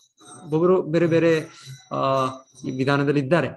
ಆದ್ರೆ ಇದ್ರೂ ಕೂಡ ಅವರವರ ಆ ಪ್ರವೀಣತೆ, ಅವರ ನೈಪುಣ್ಯತೆ ಏನಿದೆ ಅದನ್ನು ಹೇಗೋ ಅವರು ಕೃಷ್ಣನ ಇದನ್ನು ಒಂದು ಸಂಬಂಧವನ್ನು ತಿಳ್ಕೊಂಡು ಅವರು ಅದನ್ನು ಪೂರ್ಣಗೊಳಿಸ್ಬೇಕು. ಸೊ ಅದಕ್ಕೆ ಪ್ರಭುಪಾದರು ಹೇಳ್ತಾ ಇರೋದು, ಈ ತರ ಪೂರ್ಣಗೊಳಿಸ್ಲಿಕ್ಕೆ ಭಗವದ್ಗೀತೆ ಶ್ರವಣ ಅತಿ ಮುಖ್ಯ ಅಂತ ಕೊನೆಗೆ ಅವರು ತಿಳಿಸ್ಕೊಡ್ತಾ ಇದ್ದಾರೆ. ಶ್ರೀಲ ಪ್ರಭುಪಾದರು ಭಾವಾರ್ಥ ಕೊನೆಯಲ್ಲಿ ದೈವ ಪ್ರಜ್ಞೆಯನ್ನು ಹೊಂದಲು ಭಗವದ್ಗೀತೆ ಮತ್ತು ಶ್ರೀಮದ್ ಭಾಗವತ ಸಾಹಿತ್ಯದಲ್ಲಿ ವರ್ಣಿಸಿದಂತೆ ಸರ್ವಮಂಗಳಕರ ಭಗವಂತನ ಕುರಿತು ಶ್ರವಣ ಮಾಡಬೇಕು. ಶ್ರವಣ ಮಾಡೋದರಿಂದ ಪ್ರತಿಯೊಬ್ಬರು ಇವರು ಯಾರಾದರೂ ಯಾವ ಇದರಲ್ಲಿದ್ದಾರೆ, ಅವರು ತಪಸ್ವಿಗಳು, ದಾನಪರರು, ಯಶಸ್ವಿಗಳು, ಮನಸ್ವಿಗಳು, ಮಂತ್ರವಿದಗಳು, ಯಾರಾದರೂ ಅವರು ಯಾವ ಪಥದಲ್ಲಿದ್ರು ಕೂಡ ಅವರು ಪರಿಪೂರ್ಣತೆಯನ್ನು ಸಾಧಿಸಬಹುದು. ಯತ್ ಕರೋಷಿ ಯಜ್ಜೋಷಿ ಯಜ್ಜಶ್ನಾಸಿ ದದಾಸಿ ಯತ್ ತಪಸ್ಯಸಿ ಕೌಂತೆಯ ತದ್ ಕುರುಷ್ವ ಮದರ್ಪಣಂ. ಅದು ಕೃಷ್ಣ ಮದರ್ಪಣಂ ಅಂತ ಏನ್ ಹೇಳಿದ್ರು, ಇಲ್ಲಿ ಕೂಡ ನಮಗೆ ಶುಕಮುನಿಗಳು ಯದರ್ಪಣಂ ಅಂತ ಹೇಳ್ತಾರೆ. ಅಂದ್ರೆ ಕೃಷ್ಣನಿಗೆ ಅರ್ಪಿಸಬೇಕು. ಕೃಷ್ಣನೇ ಭೋಕ್ತಾರಂ ಯಜ್ಞ ತಪಸಾಂ, ಎಲ್ಲದಕ್ಕೂ ಭೋಕ್ತನು, ಸರ್ವಭೋಕ್ತನು ಭಗವಂತ. ಎಲ್ಲ ಯಜ್ಞಗಳಿಗೆ, ಎಲ್ಲ ತಪಸ್ಸೆಗಳಿಗೆ, ಪ್ರತಿಯೊಂದು ನಾವು ಯಾವ ರೀತಿಯಲ್ಲಿ ಯೋಚನೆ ಮಾಡೋದು ಅದರ ಪರಿಪೂರ್ಣತೆ ಕೃಷ್ಣ ಸಂತೃಪ್ತಿ ಮಾಡೋದು. ಅವನೇ ಭೋಕ್ತನು, ಭೋಕ್ತಾರಂ ಯಜ್ಞ ತಪಸಾಂ. ಯಾಕಂದ್ರೆ ಅವನು ಸರ್ವಲೋಕ ಮಹೇಶ್ವರ, ಅವನು ಪ್ರತಿಯೊಂದು ಅವನಿಗೆ ಸೇರಿದ ಸರ್ವಲೋಕ ಮಹೇಶ್ವರ. ಮತ್ತೆ ಪ್ರತಿಯೊಬ್ಬರ ಶ್ರೇಯಾಭಿಲಾಷಿ, ಪರಮ ಬೆಸ್ಟ್ ವೆಲ್ ವಿಷರ್, ಹಿತೈಷಿ. ಕೃಷ್ಣನಿಗಿಂತ ದೊಡ್ಡ ಹಿತೈಷಿ ಯಾರು ಇಲ್ಲ. ಸುಹೃದಂ ಸರ್ವಭೂತಾನ ಜ್ಞಾತ್ವಾ ಮಾಂ ಶಾಂತಿ ಮೃಚ್ಛತಿ. ಇಲ್ಲ ಅಂದ್ರೆ ಅದು ಆ ತಪಸ್ವಿಗಳಾಗಿರ್ಬೋದು, ಆದ್ರೆ ಅವರು ಕೃಷ್ಣನ ಸಂತೃಪ್ತಿ ಮಾಡಲಿಲ್ಲ ಅಂದ್ರೆ ಅವರ ಪರಿಪೂರ್ಣತೆ ಆಗೋದಿಲ್ಲ. ಇವಾಗ ನಾವು ಕೇಳೋದು ಒಮ್ಮೊಮ್ಮೆ ತುಂಬಾ ಯೋಗಿಗಳು ಅವರು ಕೃಷ್ಣನ ಸಂತೃಪ್ತಿ ಮಾಡದೆ ಹೋದ ಕಾರಣ ಅವ್ರ ಕಷ್ಟದಲ್ಲಿ ತೊಡಗಬೇಕಾಯ್ತು. ತಪಸ್ವಿ ಯಾರು ನಾವು ಹೇಳೋದು ದುರ್ವಾಸ ಮುನಿ, ತುಂಬಾ ದೊಡ್ಡ ತಪಸ್ವಿ ಅಂದ್ರೆ ಅಷ್ಟು ತೀವ್ರ ತಪಸ್ಸಿಯಲ್ಲಿದೆ. ಆದ್ರೆ ಒಂದು ಸ್ಥಿತಿಯಲ್ಲಿ, ಒಂದು ಸ್ಥಾನದಲ್ಲಿ ಅಂಬರೀಷ್ ಮಹಾರಾಜರೊಟ್ಟಿಗೆ ಅವರು ಚಿಕ್ಕ ಕಾರಣಕ್ಕೆ ಒಂದು ದ್ವೇಷದ ಮನೋಭಾವದಿಂದ ಅವರು ಅಷ್ಟು ಕಷ್ಟದಲ್ಲಿ ಸುದರ್ಶನನು ಅವರ ಹಿಂದೆ ಬೆನ್ನಟ್ಟಿ ಅವ್ರ ಕಷ್ಟದಲ್ಲಿ ಬರ್ಬೇಕಾಯ್ತು. ಸೊ ತಪಸ್ಸೆ. ಸೊ ಏನ್ ಹೇಳ್ತಾರೆ, ಆರಾಧಿತೋ ಯದಿ ಹರಿಂ ತಪಸಾ ತಥಾಕಿ ನ ಆರಾಧಿತೋ ಯದಿ ಹರಿಂ ತಪಸಾ ತಥಾಕಿ. ಸೊ ಹೇಳ್ತಾರೆ, ನೀವು ಈ ತಪಸ್ಸೆ ಮಾಡಿ ಕೃಷ್ಣನನ್ನು ಆರಾಧಿಸಲಿಕ್ಕೆ ಆಗ್ಲಿಲ್ಲ ಅಂದ್ರೆ ಆ ತಪಸ್ಸೆಯ ಪ್ರಯೋಜನವೇ ಇಲ್ಲ. ಅಂದ್ರೆ ನೀವು ಕೃಷ್ಣನ ಆರಾಧಿಸಕ್ ಆಗ್ತಾ ಇದೆ, ಕೃಷ್ಣನ ಸಂತೃಪ್ತಿ ಮಾಡಕ್ ಆಗ್ತಾ ಇದೆ, ಆಗಿರುವಾಗ ನಿಮ್ಮ ತಪಸ್ಸೆ ಅಗತ್ಯ. ಸೊ ಅಂತ ಹೇಳ್ತಾರೆ. ಸೊ ಹೀಗೆ ನಾವು ಕೇಳೋದು, ಅಷ್ಟು ದೊಡ್ಡ ತಪಸ್ವಿ ದುರ್ವಾಸ ಮುನಿ, ಆದರೆ ಅವರು ಒಂದು ಸ್ಥಿತಿಯಲ್ಲಿ, ಒಂದು ಸ್ಥಾನದಲ್ಲಿ ಅವರೇ ಒಂದಷ್ಟು ಅಪಾಯದಲ್ಲಿ ಸಿಕ್ಕಾಕೊಂಡ್ರು. ಮತ್ತೆ ಕೊನೆಗೆ ಅಂಬರೀಷ್ ಮಹಾರಾಜರು ಪ್ರಾರ್ಥನೆಯಿಂದ ಅವರ ಬಿಡುಗಡೆ ಆಯ್ತು. ಸೊ ಅಷ್ಟು ದೊಡ್ಡ ತಪಸ್ವಿ. ದಾನಪರ ಹೇಳ್ತಾ ಇದ್ದಾರೆ, ದಾನ ಮಾಡುವುದು ಕೂಡ ಕೃಷ್ಣ ಸಂತೃಪ್ತಿಗೋಸ್ಕರ ದಾನ ಮಾಡ್ಬೇಕು. ಸೊ ರಂತಿದೇವ ನಾವು ಕೇಳ್ತೀವಿ, ದೊಡ್ಡ ಭಕ್ತರು, ಶುದ್ಧ ಭಕ್ತರು. ಸೊ ಅವರು ಕೃಷ್ಣನಿಗೋಸ್ಕರ ಅವ್ರು ದಾನವನ್ನು ಮಾಡ್ತಾ ಇದ್ದಾರೆ. ಸೊ ಈ ರೀತಿಯಲ್ಲಿ ಎಲ್ಲ ಹಿಂದೆ ಭಕ್ತರು, ಇಲ್ಲ ದೊಡ್ಡ ದೊಡ್ಡ ಮಹಾರಾಜರು, ಅವರು ಕೃಷ್ಣನಿಗೆ ಸಂತೃಪ್ತಿ ಮಾಡೋದಕ್ಕೆ ಅವರು ದಾನ ಪ್ರವೃತ್ತರಾಗ್ತಾ ಇದ್ರು. ಶಿವಿ ಮಹಾರಾಜ ಇದೆಲ್ಲ ಕೇಳ್ತೇವೆ ನಾವು. ಸೊ ಆದ್ರೆ ಒಮ್ಮೊಮ್ಮೆ ಈ ನೃಗ ಕೇಳಿರ್ತೀರ ನೀವು, ನೃಗ ಅಂತ ಮಹಾರಾಜ, ಅವರು ದಾನ ಮಾಡ್ತಾ ಇದ್ರು, ಅವ್ರು ಗೋದಾನ ಮಾಡ್ತಾ ಇದ್ರು. ಪ್ರತಿ ದಿವಸ ಎಷ್ಟೋ ದಾನ, ಸಾವಿರ ಗೋವುಗಳು. ಆದರೆ ಅವ್ರು ಮಾಡ್ತಾ ಇರೋ ಉದ್ದೇಶ, ಅವರು ಒಂದು ಕರ್ಮಕಾಂಡ ವಿಚಾರವಾಗಿ ಒಂದು ಭೌತಿಕ ಪುಣ್ಯವನ್ನು ಗಳಿಸ್ಲಿಕ್ಕೆ ಅವ್ರು ಮಾಡ್ತಾ ಇದ್ದಾರೆ. ಸೊ ಅದು ನಾವು ಕೇಳೋದು, ಒಮ್ಮೆ ಅವ್ರು ಕೊಟ್ಟ ದಾನ ಒಂದು ಬ್ರಾಹ್ಮಣನಿಗೆ ಕೊಟ್ಟದ್ದು, ಮತ್ತೆ ಅದು ಅವರ ಗೋಶಾಲೆಗೆ ವಾಪಸ್ ಬಂದು ಅವರ ಅದೇ ಗೋವನ್ನು ಇನ್ನೊಂದು ಬ್ರಾಹ್ಮಣನಿಗೆ ದಾನ ಕೊಡ್ತಾರೆ. ಸೊ ಹಾಗೆ ಮತ್ತೆ ಅವರ ಮಧ್ಯೆ ಅವರು ಜಗಳವಾಗಿ ಅವರಿಬ್ಬರು ಕೂಡ ಬಿಟ್ಟು ಹೋಗ್ತಾರೆ. ಸೊ ಇವರಿಗೆ ಅದೊಂದು ಅಪರಾಧವಾಗಿ ನಂತರ ಜನ್ಮದಲ್ಲಿ ಇವರು ಹಲ್ಲಿಯಾಗಿ ಹುಟ್ಟಬೇಕಾಗುತ್ತೆ. ಅಂದ್ರೆ ಹೇಳುದು, ಇದೆಲ್ಲ ದೊಡ್ಡ ದೊಡ್ಡ ಕಾರ್ಯಗಳು, ಮಹತ್ ಕಾರ್ಯಗಳು, ಈ ತಪಸ್ಸೆಗಳು, ಈ ದಾನ ಕಾರ್ಯಗಳೆಲ್ಲ. ಆದ್ರೆ ಸ್ವಲ್ಪ ಚಿಕ್ಕ ತಪ್ಪುಗಳಾದ್ರು, ಅದು ತಪ್ಪು ಆದ್ರೂ ಇಲ್ಲ ಅಂದ್ರೆ ಅದು ಭಗವಂತನ ಉದ್ದೇಶ ಇಲ್ಲದೆ ಇರುವಾಗ ಅದು ಇನ್ನೊಂದೇನೋ ಅದರ ಪರಿಣಾಮವಾಗುತ್ತೆ. ಇದು ಈ ರೀತಿ ಅದು ತಪಸ್ಸಾಗ್ಬೋದು, ದಾನಪರ ಆಗ್ಬೋದು, ಯಶಸ್ವಿ ಅಂದ್ರೆ ಹೇಳ್ಬೇಕಂದ್ರೆ ಎಷ್ಟೋ ಜನ ಇವಾಗ ಇದ್ದಾರೆ, ದೊಡ್ಡ ದೊಡ್ಡ ವಿಜ್ಞಾನಿಗಳು, ದೊಡ್ಡ ದೊಡ್ಡ ಸಮಾಜದಲ್ಲಿ ವ್ಯಕ್ತಿಗಳು, ಆರ್ಕಿಟೆಕ್ಟ್ಸು, ಬಿಲ್ಡರ್ಸು, ಡಾಕ್ಟರ್ಸು, ಇಂಜಿನಿಯರ್ಸು, ಸೈಂಟಿಸ್ಟ್ ಎಲ್ಲ ದೊಡ್ಡ ದೊಡ್ಡ ಯಶಸ್ವಿಗಳು ಸಮಾಜದಲ್ಲಿ. ಆದರೆ ಇವರೆಲ್ಲರೂ ಕೃಷ್ಣನ ಸಂತೃಪ್ತಿ ಮಾಡೋದಕ್ಕೆ ಪ್ರಯತ್ನ ಪಡಬೇಕು. ಅದನ್ನ ಉದ್ದೇಶವನ್ನು ಇಟ್ಕೊಂಡು ಅವರಿಲ್ಲ ಕೃಷ್ಣ ಬಗ್ಗೆ ಅವರೇನು ಜ್ಞಾನ ಇಲ್ಲದೆ ಭಗವಂತನಿದ್ದಾನೋ ಇಲ್ವೋ ಒಂದು ಅಜ್ಞಾನದಲ್ಲಿದ್ರೆ ಅವರ ಚಟುವಟಿಕೆ ಪರಿಪೂರ್ಣತೆ ಆಗೋದಿಲ್ಲ. ಅದು ಸಮಯದಲ್ಲಿ ಅದೆಲ್ಲ ಅಂತ್ಯವಾಗುತ್ತದೆ. ಇವಾಗ ನಿಜವಾಗ್ಲೂ ಯಶಸ್ವಿಗಳು ಅಂದ್ರೆ ನಾವು ಕೇಳೋದು ಬ್ರಹ್ಮದೇವರು. ಸೊ ಅವರು ಎಲ್ಲ ಲೋಕಗಳನ್ನು ಸೃಷ್ಟಿ ಮಾಡುವರು, ಎಲ್ಲ ಡಿಸೈನರ್, ಎಲ್ಲ ಆರ್ಕಿಟೆಕ್ಟ್. ಅವ್ರಿಗಿಂತ ದೊಡ್ಡ ಇಂಜಿನಿಯರ್ ಇಲ್ಲ. ಈ ಭೌತಿಕ ಜಗತ್ತನೇ ಲೋಕಗಳ ಬೇರೆ ಬೇರೆ ವಾತಾವರಣಗಳು, ಬೇರೆ ಬೇರೆ ಜೀವಿಗಳು, ಅವರ ದೇಹಗಳು ಎಲ್ಲ ಸೃಷ್ಟಿ ಮಾಡಿದ್ದು ಬ್ರಹ್ಮದೇವರು. ಸೊ ಇವರೆಲ್ಲ ಭಕ್ತರು. ಸೊ ದೇವತೆಗಳೆಲ್ಲನೂ ಕೂಡ ಅವರು ತುಂಬಾ ಒಂದೊಂದು ಇಲಾಖೆಯ ನಿಯಂತ್ರಣ ಮಾಡ್ತಾ ಇದ್ದಾರೆ. ಇಂದ್ರ ಮಳೆಯನ್ನು ಬರೆಸ್ತಾರೆ, ವಾಯುದೇವ, ಇನ್ನ ಸೂರ್ಯ ಎಲ್ಲ ವ್ಯಕ್ತಿಗಳು, ದೇವತೆಗಳು, ಅವರವರು ಒಂದೊಂದು ಇಲಾಖೆಯನ್ನು ಒಂದೊಂದು ಯಶಸ್ವಿಗಳು. ಆದರೆ ಅವರೆಲ್ಲರೂ ಕೂಡ ಕೃಷ್ಣನ ಸಂತೃಪ್ತಿ ಮಾಡೋ ಹಾಗೆ ಅವ್ರು ಕಾರ್ಯನಿರ್ವಹಿಸ್ತಾ ಇದ್ದಾರೆ. ಅದು ನಿಜವಾದ ಯಶಸ್ವಿಗಳು. ಮನಸ್ವಿ ಅಂದ್ರೆ ಚಿಂತಕರು, ದಾರ್ಶನಿಕರು. ಶುಕಮುನಿಗಳು ಹೇಳ್ಬೇಕು ಅಂದ್ರೆ ಮೊದಲಿಗೆ ಅವರು ಕೂಡ ತುಂಬಾ ದೊಡ್ಡ ದಾರ್ಶನಿಕರು, ತುಂಬಾ ಚಿಂತಕರು. ನಂತರ ಅವರು ತನ್ನ ತಂದೆಯಿಂದ ಭಾಗವತವನ್ನು ಕೇಳಿದ ಮೇಲೆ ಅವ್ರು ಶುದ್ಧ ಭಕ್ತರಾಗ್ತಾರೆ. ಸೊ ಮನಸ್ವಿಗಳೇ ಅಂತ ಹೇಳುವ ಮೊದಲಿಗೆ ಅವರು ಕೂಡ ತುಂಬಾ ಒಂದು ನಿರಾಕಾರವಾದಿಗಳು ಆಗಿದ್ರು ಅವರು ಅಂತ ಕೂಡ ಹೇಳೋದಿದೆ ಶುಕಮುನಿಗಳು. ಆದ್ರೆ ಅವರು ಭಕ್ತರಾಗ್ತಾರೆ. ಸೊ ಈ ರೀತಿ ಇಲ್ಲಿ ಹೇಳೋದ್ರ ವಿಧವಾದ ಇದು ಇರ್ಬೋದು ವ್ಯಕ್ತಿಗಳು.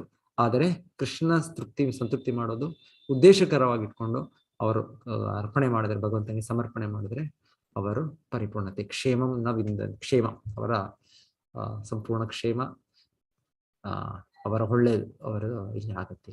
ಯೋಗಕ್ಷೇಮಂ ವಹಾಮ್ಯಹಂ ಸತ್ಪರಿಣಾಮ. ಕ್ಷೇಮ ಅಂದ್ರೆ ಇಲ್ಲಿ ಅರ್ಥ ಇಲ್ಲಿ ಸತ್ಪರಿಣಾಮ. ಸೊ ಅವರು ಅವರ ಒಂದೊಂದು ಫೀಲ್ಡ್ ಅಲ್ಲೂ ಕೂಡ ಅವರಿಗೆ ಪರ್ಫೆಕ್ಷನ್ ಸಿಗುತ್ತೆ ಅಂತ ಹೇಳ್ತಾರೆ. ಹರೇ ಕೃಷ್ಣ. ಎಲ್ಲ ಭಕ್ತರಿಗೂ ಧನ್ಯವಾದಗಳು. ಹರೇ ಕೃಷ್ಣ ಪ್ರಭು. ಹರೇ ಕೃಷ್ಣ ಪ್ರಭುಜಿ, ಧನ್ಯವಾದ. ಹರೇ ಕೃಷ್ಣ ಪ್ರಭುಜಿ.